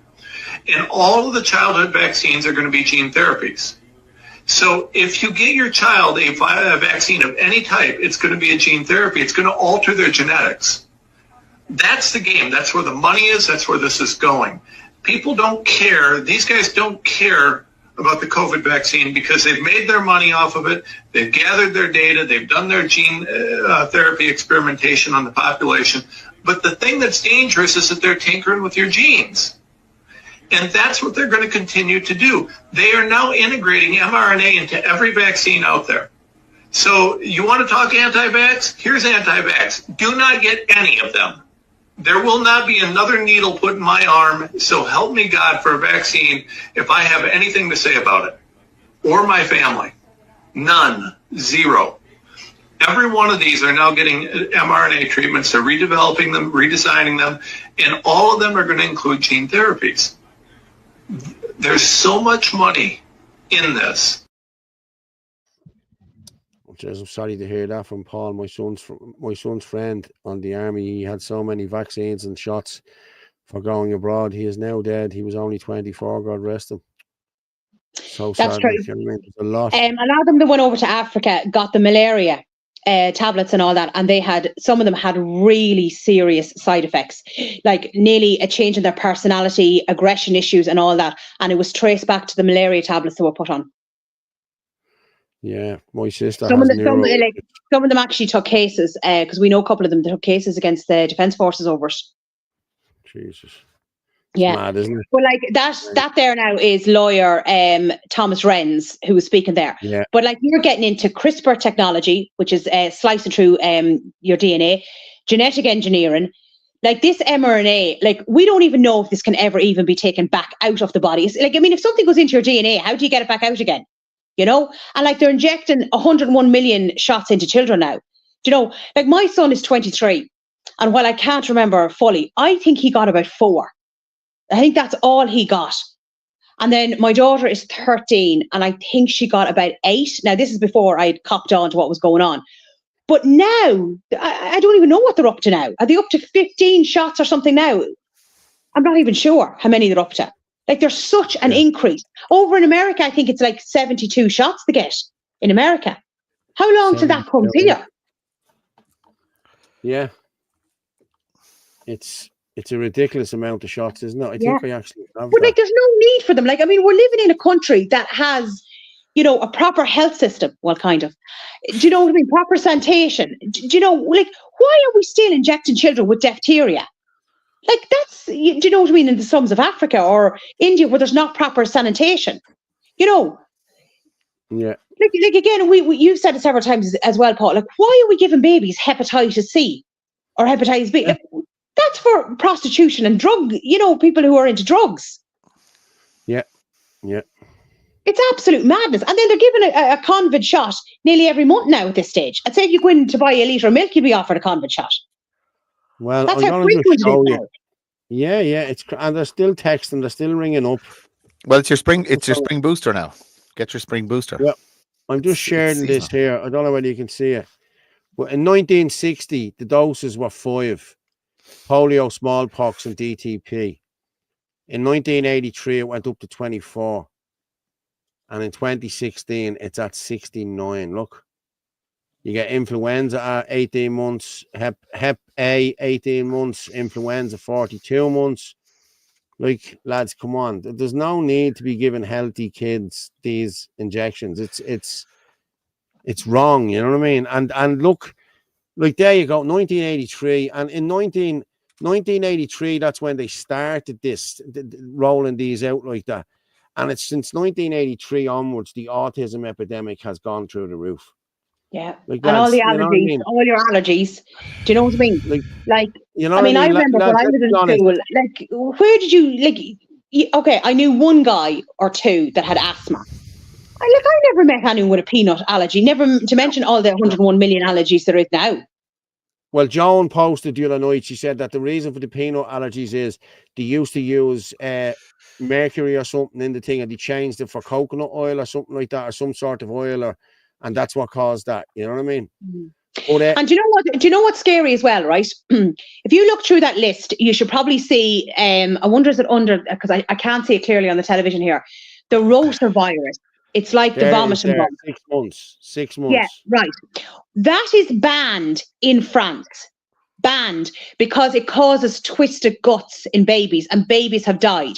So if a shot, because I won't use the V word, if a shot is banned in one country because babies have died, why are we still giving it in other countries? Yeah. Like, why is those questions not being asked? Yeah, but how many people know about it? They probably don't know about it. Yeah, it's true. You know what I mean? With the mercury and everything else, it's just... and the aluminium and everything's in it, yeah. So we don't even know what's in half of them now. Should you not remember the Pfizer vials and all that came out, and there was no instructions with them? No, list of ingredients, no nothing. So nobody knows. There's no informed consent. You have to have informed consent. Yeah. Sorry, Joan said palm oil. That's where the peanut allergy comes from. Palm oil, yeah. Yeah, they use palm oil now. Palm oil is poison. Palm oil is Nutella. Palm oil and Nutella. Aaron Brockovich. Realness, Henny. I don't know. Make me hungry, James Bond. But sure, if the Aaron Brockovich story was true, sure. I mean, people have been poisoned in their water. And look at the way that was denied. Yeah. The MMR, so in MMR, your body fights those, and it also fights the palm oil, hence nut allergy. Okay. It causes massive inflammation in the body. So all your organs and everything is inflamed. Anything that you suffer from, be it arthritis, everything, it's made worse because of the inflammation. Martin, will you send a link on to Frank there, Frank Conway? Can you send it on to him? The link to come in. Oh, yeah. I gotta go. You got it there. Yeah. I said it to WhatsApp. Copy. WhatsApp. We haven't got much more anyway to talk about. But like you think about it, we'll say in Australia, you have the chickenpox shot. Why do you have a shot for the chickenpox? But like generally the chickenpox causes no real hassle to children. Do you know? They're a bit itchy for a few days. That's it, over and done with. So why do you have a shot for that? The side effects of that shot could actually be far worse than, do you know what I mean? Yeah. We'll say the virus itself. There's palm oil in cereals, WhatsApp group. The palm oil and everything, yeah. Yeah. I grew up with lead pipes. Breast cancer, lol, not breastfeeding. Sorry, whatever. Johnny, but the vaccine they push for girls in secondary school to prevent ovarian cancer. Then the toxic feminists were up in arms because the boys weren't getting it. And now they are. You know, that's... Yeah, like, why is boys getting the HPV? Like, that is madness. As I said, I was very open. Last year, my daughter was in first year and she didn't get it. She didn't get the HPV and she didn't get the 3-in-1. Yeah. Paul's been doing it all night, cancels me out. Sarah and Mary. Oh, because I said, Sarah put up a thing going FFS, and I was like, Sarah, stop cursing. No, I don't think Paul's cursed tonight. Oh, I just seen lol, and then I seen Paul's been doing it all night, cancels me out. I didn't even see it there. I don't think so. I don't think so. Yeah, Link has gone into the media group there anyway, so. Cool. Okay. Cooking chips and chippers in palm oil. Yeah. Nobody should get HPV. Yes, I agree with you. The side effects of HPV are really bad in Australia. Like, girls have been left infertile from it, and also it's shown up as well that if you do end up with cervical cancer, it's made worse for those who have taken the shots. So why have they been given? I'll tell you why. I'm just going to play a video here that'll tell you why. This is Bill Gates in 2008 telling Klaus Schwab what it is. You leave behind a legacy of having transformed the world into I would say, into information society. Now, if you look forward and at your next career step, career may be not the right word here, but at your next life phase, what would you like to see as your legacy in 10, 15 years? Of the new work? Of the new work, yeah. Of your new function. Well, I set very ambitious goals because I'm quite optimistic. If you look at, say, the 20 diseases that our global health program goes after, I'd hope that within 15 years, over half of those, we could have had a very dramatic impact. You know, huge change in the mortality rates in developing countries, which then has this effect of reducing population growth. That's this big benefit that then makes everything like education and nutrition a lot easier. So I have very high expectations there. I hope many will follow you. We will facilitate it in any case, because that's the mission of the World Economic Forum. So yeah. Do you know what he's like? Isn't he's like a smiling devil, isn't he, Bill Gates? How are you, Frank? How's things, buddy? Well, Paul, how are you getting on? You keeping Hey, Frank, really can't see you there. Power cuts? Power cuts in Waterford? Yeah, no, I'm not in Waterford. Oh, you're still on holidays. You're still on holidays. I Very am, good. Martin. Yeah. So I'm on the balcony out here now, so I don't know what's a good lighting area. Oh, you're all right. I went to night school. I can see you. Don't worry. God love him, Frank. Paul's been around a long time. He's adjusted. Sure, he's probably had a lot of carrots anyway, has he? Oh, loved them. What's are you in Lanzarote? Is it? I am, Martin. Yeah. What's left to go. I haven't been in a few years. What's it like over there? Is it still the same? Sure. Look, it's lovely. It's no chemtrails. You know, there's an airport out the road, so there's nothing like that out here now. So it's lovely weather. It's a bit. You know, there's a bit of cloud cover at times, half the day. Now, today was a bit windy, as you know. Lanzarote is typically like that this time of the year, but it's deceptive in terms of it seems cool, but you get pretty scorched, you know. Yeah. So what are the demographics like in Lanzarote now? Yeah, sure. Look, I was here. I think when you were around here, then back was it 2003? You were out here, Martin? Yeah. 3 and 7, I think. Yeah. Yeah. So I was out here around then as well, and it was about a couple of years after that again, like maybe 7. I was out there, and within those 5 or 6 years, I thought there was quite a change. To be honest, the demographics have changed, you know, like a lot of services staff now, they would be Moroccan. Because, you know, Lanzarote is just off the Morocco there, the coast of Morocco. So they see it as a good way of, you know, gaining employment over on this side. A lot of Indian as well. And what's good is that there's a couple of places now that have opened up that are actually locals that are from Lanzarote, the island itself. So there's a couple of places that have opened up, like cafes and the burger bar.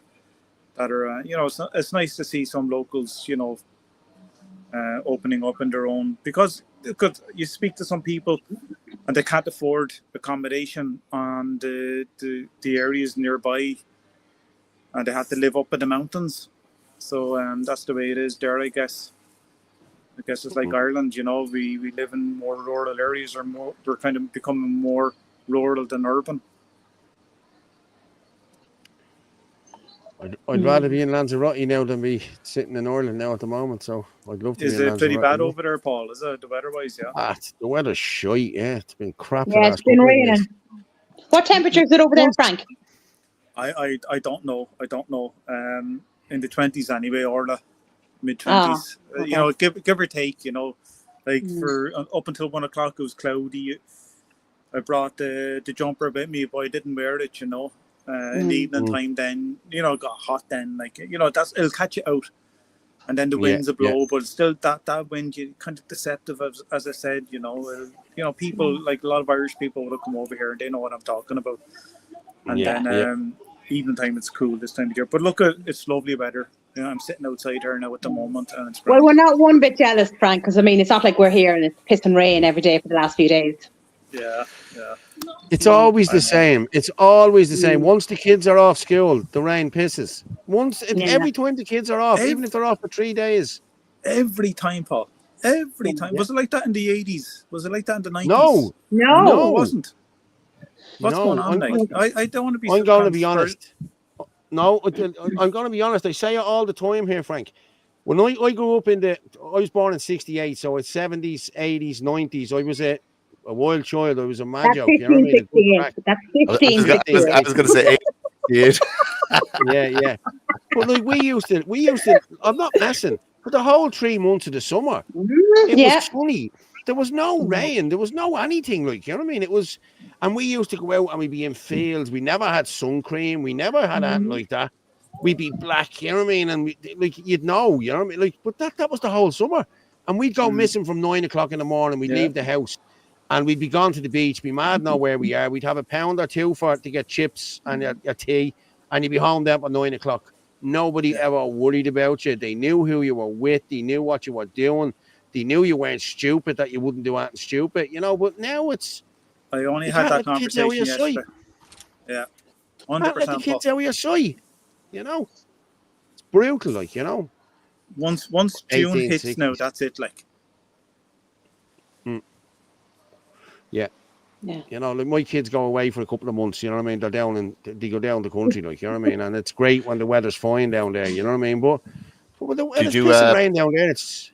Paul, did you get the link I sent you about the start of the show? Somebody said about the talking to trees in Trinity College. Yeah, I didn't. Where is it? Should be send on WhatsApp. Yeah, it's sent on WhatsApp. Yeah. Frank, I see you have a bit of a fan base already. What's that now? Michael, John, and a few are quite happy to see you, Frank. All right. Is that the messages coming through, is it? Yes. So, yeah, you've got a fan base already. Sure, look, we have to start somewhere anyway, Orla. That's great. That's it. Where's Michael Dennis? Look, you're going to say, Angel's gone. Look, she's gone running there. Not interested.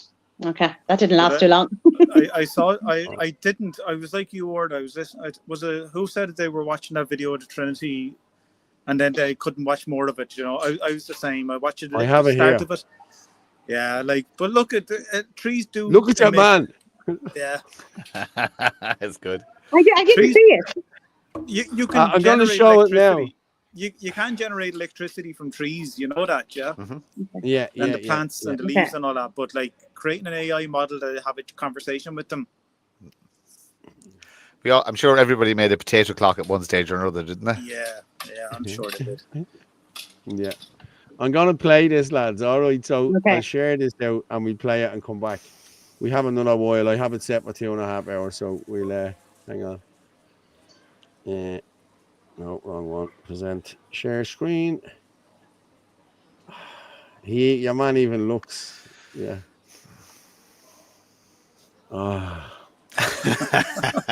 Evan Greenlee. Yeah, my name is. You could make it up. This is the Talking Tree project. It all started when I thought, could I make nature have a voice?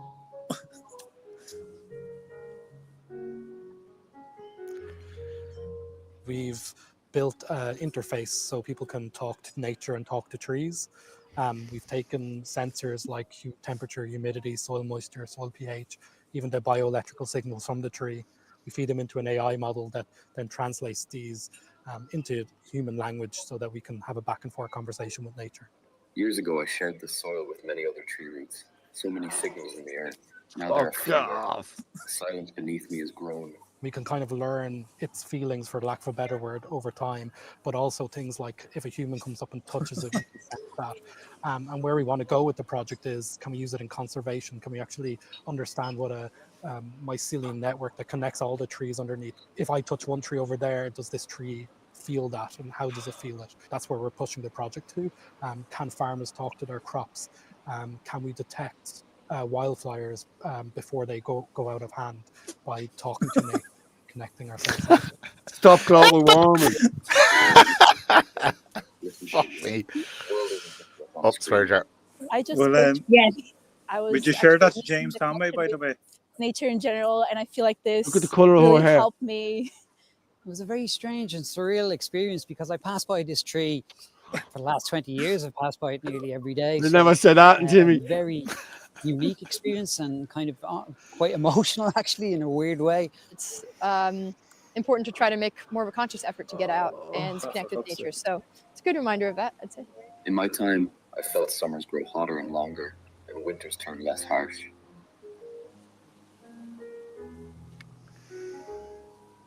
Oh, such shit. Using AI to, using the AI, I'm sure they pushed whatever narrative they wanted to get across. Sustainable as possible. So we're not using any cloud resources to run this or energy intensive sources to run this. Everything is actually hosted locally on the device behind me. The large language model, the text-to-speech, the speech-to-text, it all happens locally. So it's an AI brain that's not connected to the internet in any way that allows the tree to speak. Serenity settles in when you let the noise fall away. Right now, standing beneath my branches, you're already closer to it. How did they know the tree was a guy? What a load of bollocks. Did they? Come on, lads. But did they assume the gender of the tree? That's the question that needs to be asked, because that's clearly a man's voice. But like, we also need to know, like, is the tree upset every time a dog comes up and pees against it? Not as upset. Who cares? Who cares? It's a fucking tree. I'm actually in Dublin tomorrow. I might put that to the test. Would you share the link to James Conway, by the way? You might benefit from that. Yeah. I'll send that. If you look at what he has there. He has two little raspberry pies sitting on a bleeding box with something that someone wants to hear. Like, the tree is hardly going to go, that fucking dog. Your man's at the walking by me 20 years and never said hello. Now the fucker's saying hello to me today, Come on. Fuck off. The swear jar again. Look, sorry. Yeah, I know. But you know what you'd love to know as well is, like, what are they getting paid for that? Like, how much money is going into that rubbish? Huge grant. Grant. It's AI. Of course it's a huge grant. And look who's promoting it. Frank, you'd probably be able to find out million. when you're back to work. Say that, Martin, you broke up. You'd probably be able to find out when you're back to work. Probably. Come on, man. Magic mushrooms. That's exactly it. That's what it's like. Just take the mushrooms and you'll hear the trees. You gobshite. You know what I mean? Fuck's sake. Get back into it. You taste the muck in your mouth. You think you're talking to trees. Hey, come on, lads. Get back to nature. You know what I mean? Instead of this bullshit AI, like, it's just ridiculous. Like, seriously. Yeah, I know. And this is what 750 million euro gets you. One RTE, because they're promoting this shit, like, you know what I mean? Yeah. Oh, lads, it just boils my bleeding blood. I swear to God, it really does. Up to 1,400 there, people. Fair play to everyone for sharing it out. Well, any news, Frank? No, I feel I'm trying to touch in every day, to catch up with a few things. I missed a few meetings and spaces, kind of touching and out, kind of jumping in, listening anonymously. The furor over what happened with Tucker McGregor, trying to filter my way through that. I haven't even listened to the whole interview, but I've listened to half of it. Yeah, I only listened to about 12 minutes of it now. So look, we meet again on Tuesday, and but other than that, no, I have no other news. No, I'm kind of trying to catch up now, to be honest, Orla.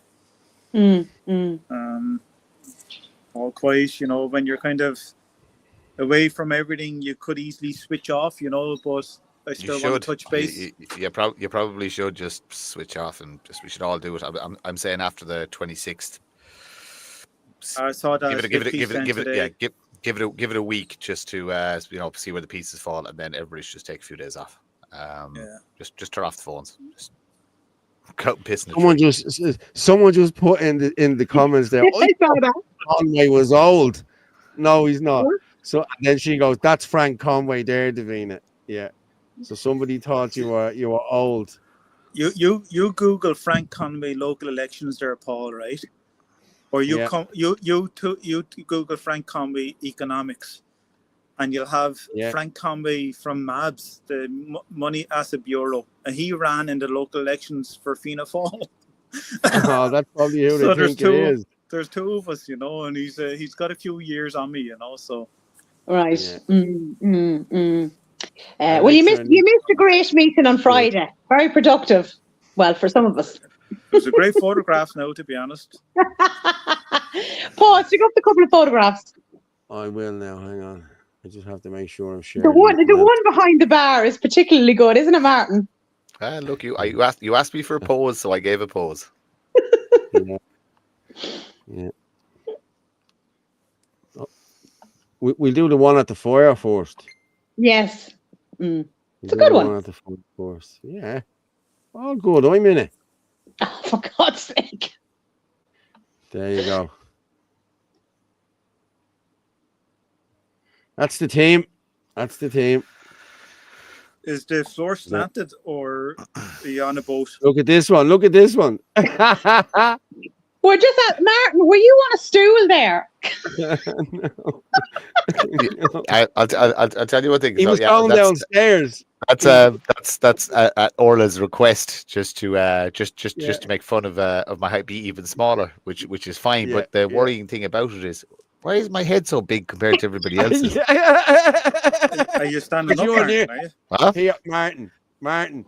Far away, near. Far away, near. You're near. We're far away. Well, there's not that much of a difference between us. Jesus Christ, my head is massive. And Anthony looks like he's like a giant or something in that photograph as well. Yeah. Jesus, Paul, you're very close to Anthony there. Well, hey, he jumped into me there. You know what I mean? Yeah. They're just jostling for position. I'm in charge. Yeah. Oh, Lord God. No, that's a good one. That was quite funny. Yeah, it is. It's a good one, yeah. And Paul, I have to say, poor Tom had to kneel down nearly because he's like about 7 foot. As Tree Book says, they were lovely, creamy fucking pints. Weren't they? Good, aren't they? Wow. Man. It's nice when you're able to pull your own pints. Like it's a lovely spot. Brilliant, yeah. Yeah, well, it took a few goals, Martin, for you now, wasn't it? Not at all. I don't do lager, you see. It's an alien concept to me. So creamy pints, no problem. They were lovely, but couldn't figure out the lager. I was the same. The creamy and everything was very civilized until the whiskey came out. Martin, I told you. What did I tell you? As soon as that whiskey cracked open, boom. It's like giving whiskey to the Comanches, I'm telling you. What's the whiskey? Oh, it's like giving whiskey to the Indians, giving it to me, man. I tell you. There wasn't whiskey in the morning. The bottle was empty, so I know what happened. I know. Did you see the head of me the next morning? I couldn't see it the next morning. Everything was blurry and I couldn't find my phone. It was after my phone. I can't find my phone. It was like an Arab's bleeding sandal, man. I swear to God. It was in an awful state. 3 cups of coffee and man, I had 3 cups of coffee before you come in. Like, you know what I mean? It was He's a sound on skin though, isn't he? Yeah, brilliant. Yeah, brilliant. I have to say, the groovy gang. Well, as you can see, the only one, Frank, that had a bit of manners that night was myself. I was there keeping an eye on the rest of them. Yeah, well, you did a fucking shit job at that. Which are shandies. Your shandies. Hold on a minute, Martin. There's no photographs of anything, is there? No. No evidence. No. Oh God. That's good. If that was an IFP party, the video would be going all night. You know what I mean? Just to catch someone out. Like. No comments. And we'll use that in 6 months. You know what I mean? Yeah, you know the idea. But no, it was good crack. Now I have to say it was good crack. Really was. I enjoyed it. Oh, I know it was good. It was good crack. And Tom, every time I turned around, Tom was on another coffee. I swear to God, he must have had about 10 of them. I saw him. He actually went out and recorded a radio interview as well during that after the meeting that was played the following morning. I think Tom. he hung up. Yeah, he was actually doing. Yeah, he went out. He was in the Jeep doing a meeting. Yeah, he radio was in interview. the Jeep. Yeah. So he's good. I have to say, he's good. He's some man. Listen, he's some man for work. He's some man for work. I have to say, no, he never stops. So fair play. Yeah. He deserves a big. And I'm just after seeing Sarah's message there. She said, Paul was like Johnny Cash, dressed all in black. Yeah. I mean, we don't know what you mean, like to bless ourselves, the start of Decade of the Rosary. There was a sing song as well, wasn't there? Yes, Anthony had the guitar. He was trying to play the guitar, I kept giving him a stick, didn't I? I kept telling him. He did a good job. He did a good job. I know. I have video of that. Yeah, I think I told him a couple of times, you're shy on that thing. Do it a bit louder, do it a bit faster. Oh, stuff. Yeah. Frankie, just be grateful you were over Lanzarote. That's all I'll say. Nah, we'll be doing it again. So it's good. And look, and there's the other thing to be said as well. Look, there was 3 hours work done before any fun was had. So it was 2 very, very productive. Exactly. Meetings. Yeah. So, 2 very good meetings. Now I have to say. Yeah. And a Shinadina meeting, and it was great to get some heads together and a couple of people who hadn't met before and stuff like that. So it was very, very, very, very productive. And again, thank you very much to our host. It's a fantastic location. So, yeah. We'll be get that out of your phone now. Delete that out of your phone just in case your phone is taken. We don't want anyone knowing where that is. You know what I mean? That's the secret hideout. You know what I mean? That's it. Fuck that. We need we need 1 or 2 more. We do need 1 or 2 more. Yeah. There's do you remember the 2? Actually, do you know what we have to? I know it's a bit out of the way for a lot of people, but do you know the two brothers we met from Kerry? Yeah. They were 2 good guys. Yeah, we should head down to their. What are you laughing at, Orla? Michael's comments. Somebody put something in the comments. What was it? Just go back one. Michael John. Just go back. Michael John. I'll be snogging all the handsome men. You won't. You have to pay. You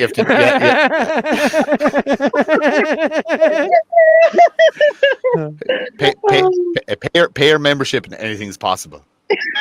Maybe. Maybe if the whiskey's out again, Paul. Paul, if you don't think I'll prostitute you for the cause, I will. You as well, Frank. We might borrow that device from Trinity College there, and we'll see what happens. You connect it up to Paul and see what he says when he's. Oh my God! Almighty, could you imagine? It'd be all bad language. Lord! Don't mind it. It's all show you. It's all what you want to hear. Like your woman came along there and with the bleeding purple hair and say, "Oh, I used to be a tree. I've been doing this for a year," and she's all sympathetic to the tree. This is what AI wants you to do. It's why do you see? And, oh, look, she has purple hair. Look at this fella with his cap. Jay-Z hasn't seen anyone in years. Well, I used to see here, and I was the tree, and he feels good about himself because of AI. It's all shy. Is Jaden still there? If you we need a picture of Paul and the tree and a witty comment. Oh, Jaden, that's your next project. I have to say, I love them all. I do. You know what I mean? I really do. Daniel's just have to send me in. Christ has risen. Happy birthday. Yeah. I'll just share that there, just so as we can, because we're on Easter, and we're still Easter. So there we are. Happy Risen Day and happy birthday. There you go. I have a problem with this image. I did see it from just earlier. Here's a problem with AI, right? And it's not the problem that you think, right? It's not the problem you think. Just pull up the image again. I know, Paul, pull it up again. Right. Look at the sheep in the middle. Zoom in. Yeah, the two heads. That's not good. That's not good. That's the issue, and that will tell you. There is something definitely wrong with me. That's what I picked up on this image, not anything else. Yeah. You look at this one's little head. So let's look at its arse more than its head. Yeah. Listen, I know. AI. I've done some of these AIs, and they didn't shite. Some of them do. You know, the faces, we did it when we were trying to do the journalist thing. We were trying to set up the ICJA, the Irish Citizen Journalists Association. Okay. And I think it's still a great idea, like, you know what I mean? But we were had a constitution, the whole lot ready to go, the whole lot. And a few people said they come on board, but then they didn't come on board, so it was just shelved. But I still think it's a good idea.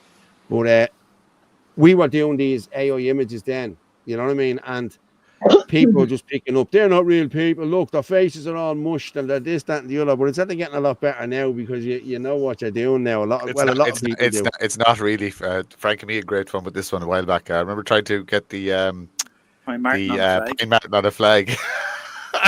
Well, I did a better job now, and I thought it was pretty bad. Like, and you actually got a physical Pine Martin on Martin actually on a flag, as in literally on a flag, not on. It's so funny. Yeah. AI is good, but it's not quite there yet. Really, Jaden has asked me, can I play this video that you will like it? I want Martin to see it because he values your. Okay, just bear with me there. Okay, this is a libertarian thinker, Hans Hermann Hoppe, on anti-white ideology. Oh yeah, Hermann Hoppe. Okay. Yeah. Okay, we'll have a look at this and we will come back. We have a few more minutes to kill. I can't say that word. I feel like sometimes that I'm courting the libertarians and then they're courting me back. It's a very interesting relationship. Yeah. You and the evil people doing real evil things to real private property owners. Most importantly, of course, the ruling elites in charge of the state apparatus, as every libertarian would have to admit. No, one surely has no obligation to be nice to them. And why is it in particular the small minority of white, gentile, heterosexual males, and especially its most successful members, that owes some extra kindness to the vast majority of all other people? Why not the other way around? After all, most, if not all, technical inventions, machines, tools, and gadgets in current use everywhere and anywhere, on which our current living standards and comforts largely and decisively depend, originated with them. All other people, by and large, imitated what they had invented and constructed first. All others inherited the knowledge embodied in the inventor's products for free. And isn't it the typical white hierarchical family household of father, mother, their common children, and prospective heirs, and their bourgeois conduct and lifestyle that is everything that the left despises, disparages, and maligns? Isn't it that lifestyle and that social order that is the economically most successful model of social organization the world has ever seen, with the greatest accumulation of capital goods and wealth, and the highest average living standards? And isn't it only on account of the great economic achievements of this minority of victimizers that a steadily increasing number of victims could be integrated and partake in the advantages of a worldwide network of the division of labor? And isn't it only on account of the success of the traditional white bourgeois family model also that so-called alternative lifestyles could all emerge and be sustained over time? It is white heterosexual men who have demonstrated the greatest ingenuity, industry, and prowess. And it is societies dominated by white heterosexual males, and in particular by the most successful among them, which have produced and accumulated the greatest amount of capital goods and achieved the highest average living standards. Do your own thing. Live your own black, brown, feminist, Jewish, homosexual life as long as you do it peacefully and without invading other people's private property rights. If, and insofar as you are integrated into the international division of labor, you do not owe restitution to anyone, nor does anyone owe you any restitution. Your coexistence with your supposed victimizers is mutually beneficial. But keep in mind that while the victimizers could live and do without you, albeit at a lower standard of living, the reverse, the disappearance of the entire victimizer class would imperil your very own existence. Hence, even if you don't want to model yourself on the example provided by white male culture, be aware that it is only on account of the continued existence of this model that all alternative cultures can be sustained at their present living standards, and that with the disappearance as a global effective Leitkultur, the existence of many, if not all, of your fellow victims would be endangered. This does not mean that you should be uncritical of the Western white male-dominated world. After all, even these societies most closely following the correct model also have their various states that are responsible for reprehensible acts of aggression, not only against their own, but also against foreigners. But neither where you live nor anywhere else should the state be confused. Not the Western state, but the traditional, normal, standard Western lifestyle and conduct of Western people, already increasingly under heavy attack by their very own state rulers and their drive toward totalitarian social control. It is these people and their culture that deserve your respect and of which you are a beneficiary.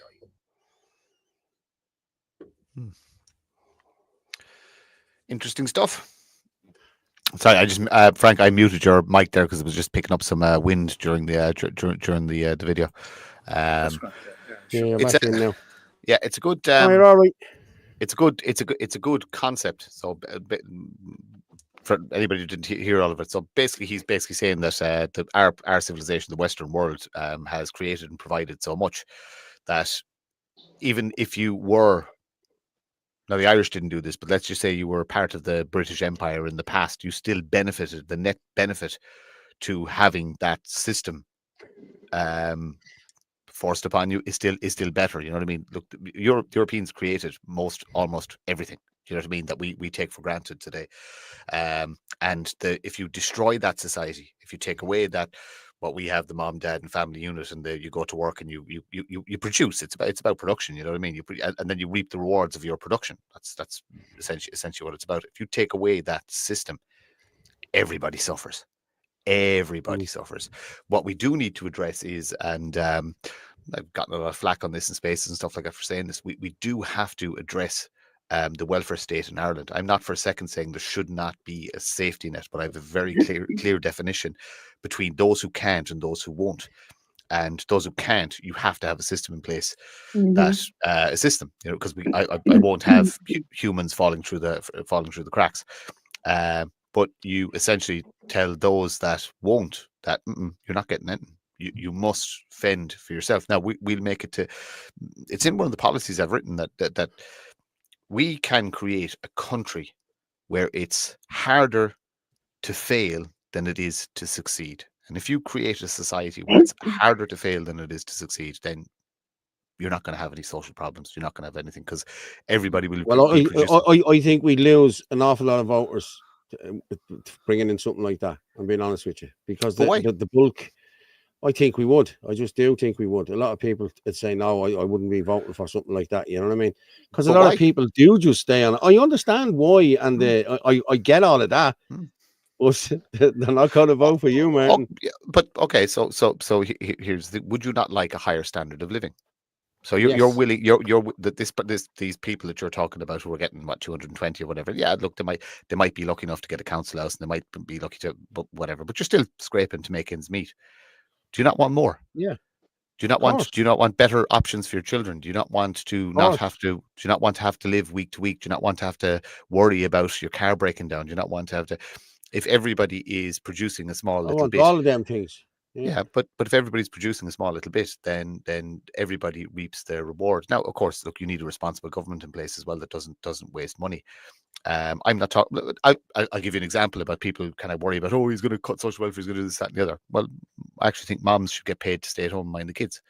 So there's free for anybody who gets onto the model that Hop spoke about there, which is mom, dad, and kids.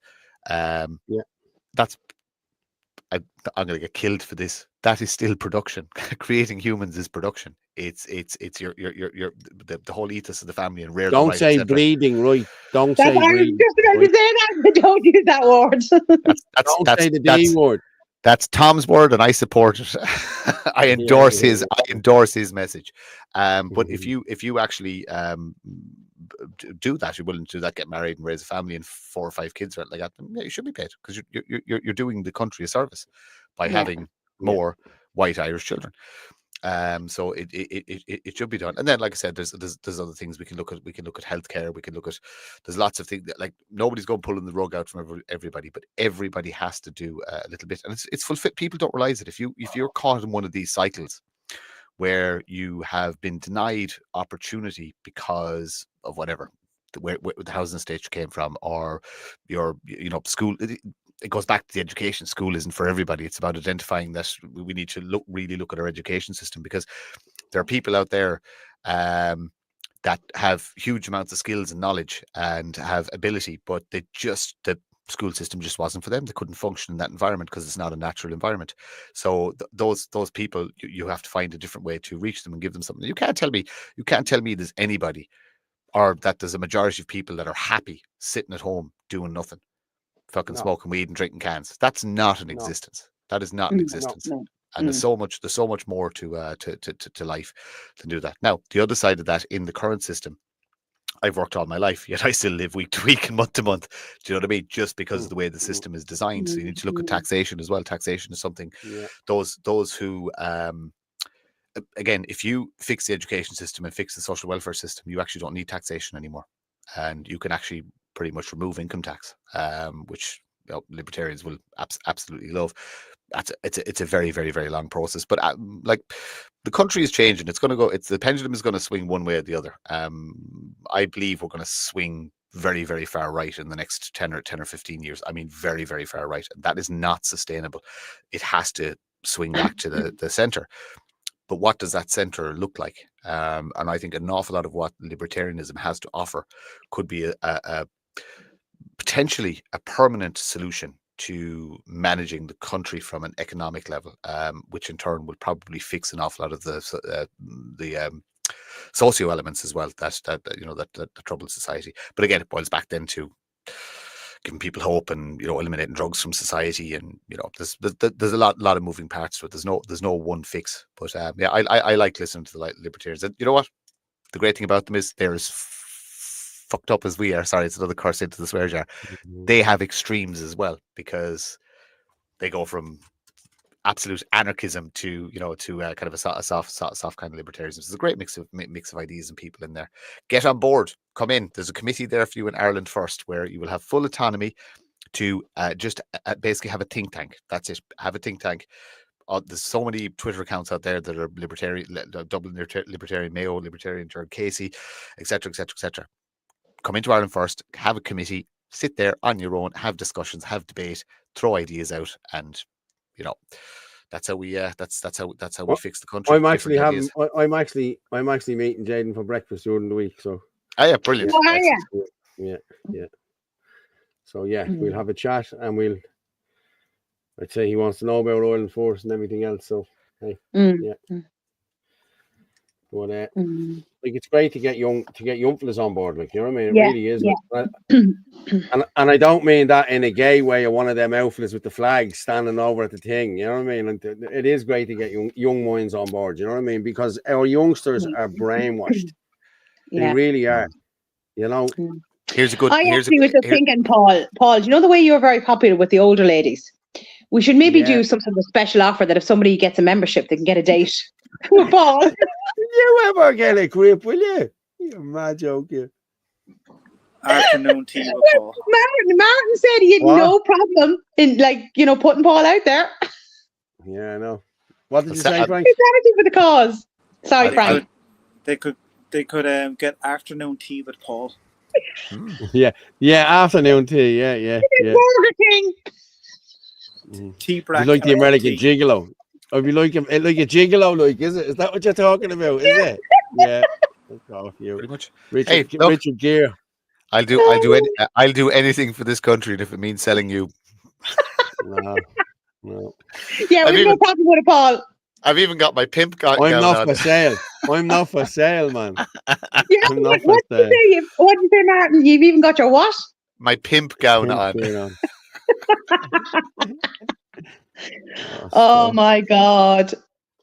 Right, lads. Frank is just there going, good God, what have I got involved in? I should have taken the extra few days. Yeah. Before they listen, hey. Well, I tell you what, Frank, I'm going to leave you there. You can. I'll drop you down there. I'll bring you back in a minute. Yeah. I'm going to finish up. But if you want to say about Paul Fitzsimon's kissing booth, yeah, we'll do that in the 26th. And now I have to say, I'm a good kisser. I am a good kisser. Yeah, I am. Yeah. Yeah, well, Martin, you're a fuckers, you know that. Now here, I'd have to see you and kissing. It's not going to be a glory hole job now, is it? Like, come on, you just stick the lips out. No, lads, that's not going to happen. No way. No. Yeah, well, come here. You'll have to buy me a drink or two before you kiss me. Oh, you're a funny bastard! I swear to God, you're funny. There's a swear jar again. Yeah, well, you're making me course. You're making me course. I have a solution to the education system, which I discussed with Jared Casey, but I guarantee teachers won't be happy. I have an alternative method to that. Okay. No civil servant will be happy with anything a libertarian does, because at the end of the day, you're taking their income away from them, and you're forcing them into the private sector. They're not going to like it, but from a society point of view, it works. Someone just put in there, I had Obamacare for a while. It was amazing. Best insurance I ever had. One thing I wasn't happy Trump did away with.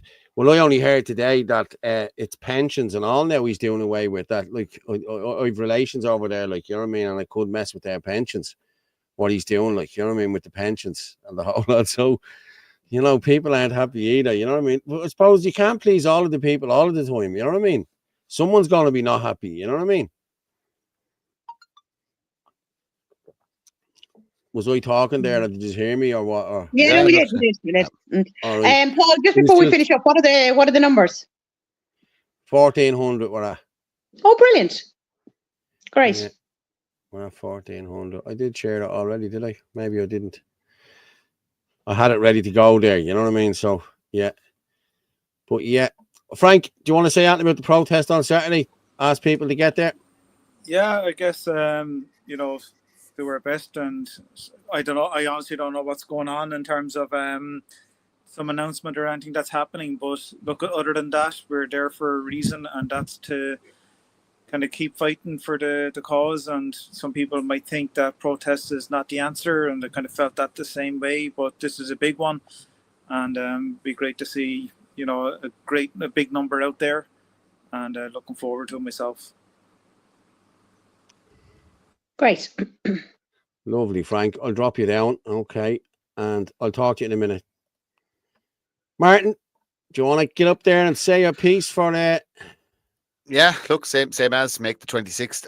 GPO tomorrow as well. I think it's 1 o'clock. I could be wrong. I'm hoping it's 1 o'clock. But yeah, GPO tomorrow. Anybody who's around, just look, just be there. It's a nice commemorative event. And then on the 26th, come bring the wife, the parents, the grandparents, the brothers, the sisters, the kids. Just bring these are always fun day outs. And also, if anybody can track the movement of the 2 water cannon the government bought, I'd really appreciate that too. Thank you. I'll drop you down there, Martin, and I'll talk to you in a minute. Well, thank you very much, Orla, again tonight. It was brilliant. Fair play to you. It's been emotional as per usual. I'll let no problem. And just for anyone next Saturday, please bring the swear jar, preferably a big one. Paul's going to need it, and drinks on him afterwards. Yeah. Yeah. There's no drinks on me. Oh, shit. Sorry, Orla, I threw you down there. Okay, I'll drop you down, okay, and I will talk to you later. See you in a minute. Talk to you in a few minutes. Now, let me just get myself ready here, people. You know yourself. No, that's the wrong one. I want to do that. Yeah, I need to change that bad boy. Boom. But, yeah, anyone, if you can, please, the 26th. Anyone who knows me, anyone who follows us, anyone who does anything, please make sure you're there and bring someone with you. Bring your ma, your dad, your brothers, your sisters. Bring everyone there. We need to make a statement. You can't get school places in this country. It's gone ridiculous to get school places. Hospital places are gone through the roof. We can't get anything. You can't get dentist appointments. You can get nothing. You can't get a house. People can't buy houses. If you're them people, if you're living with your mother and you're 30-something, come out with your kids, please, on Saturday and show this government that we mean business. And thanks very much for this evening, everybody. It was a great evening, now I have to say. And as I say every night, the truth is like a lion. You don't have to defend it. You just let it loose and it will defend itself. Good night and God bless.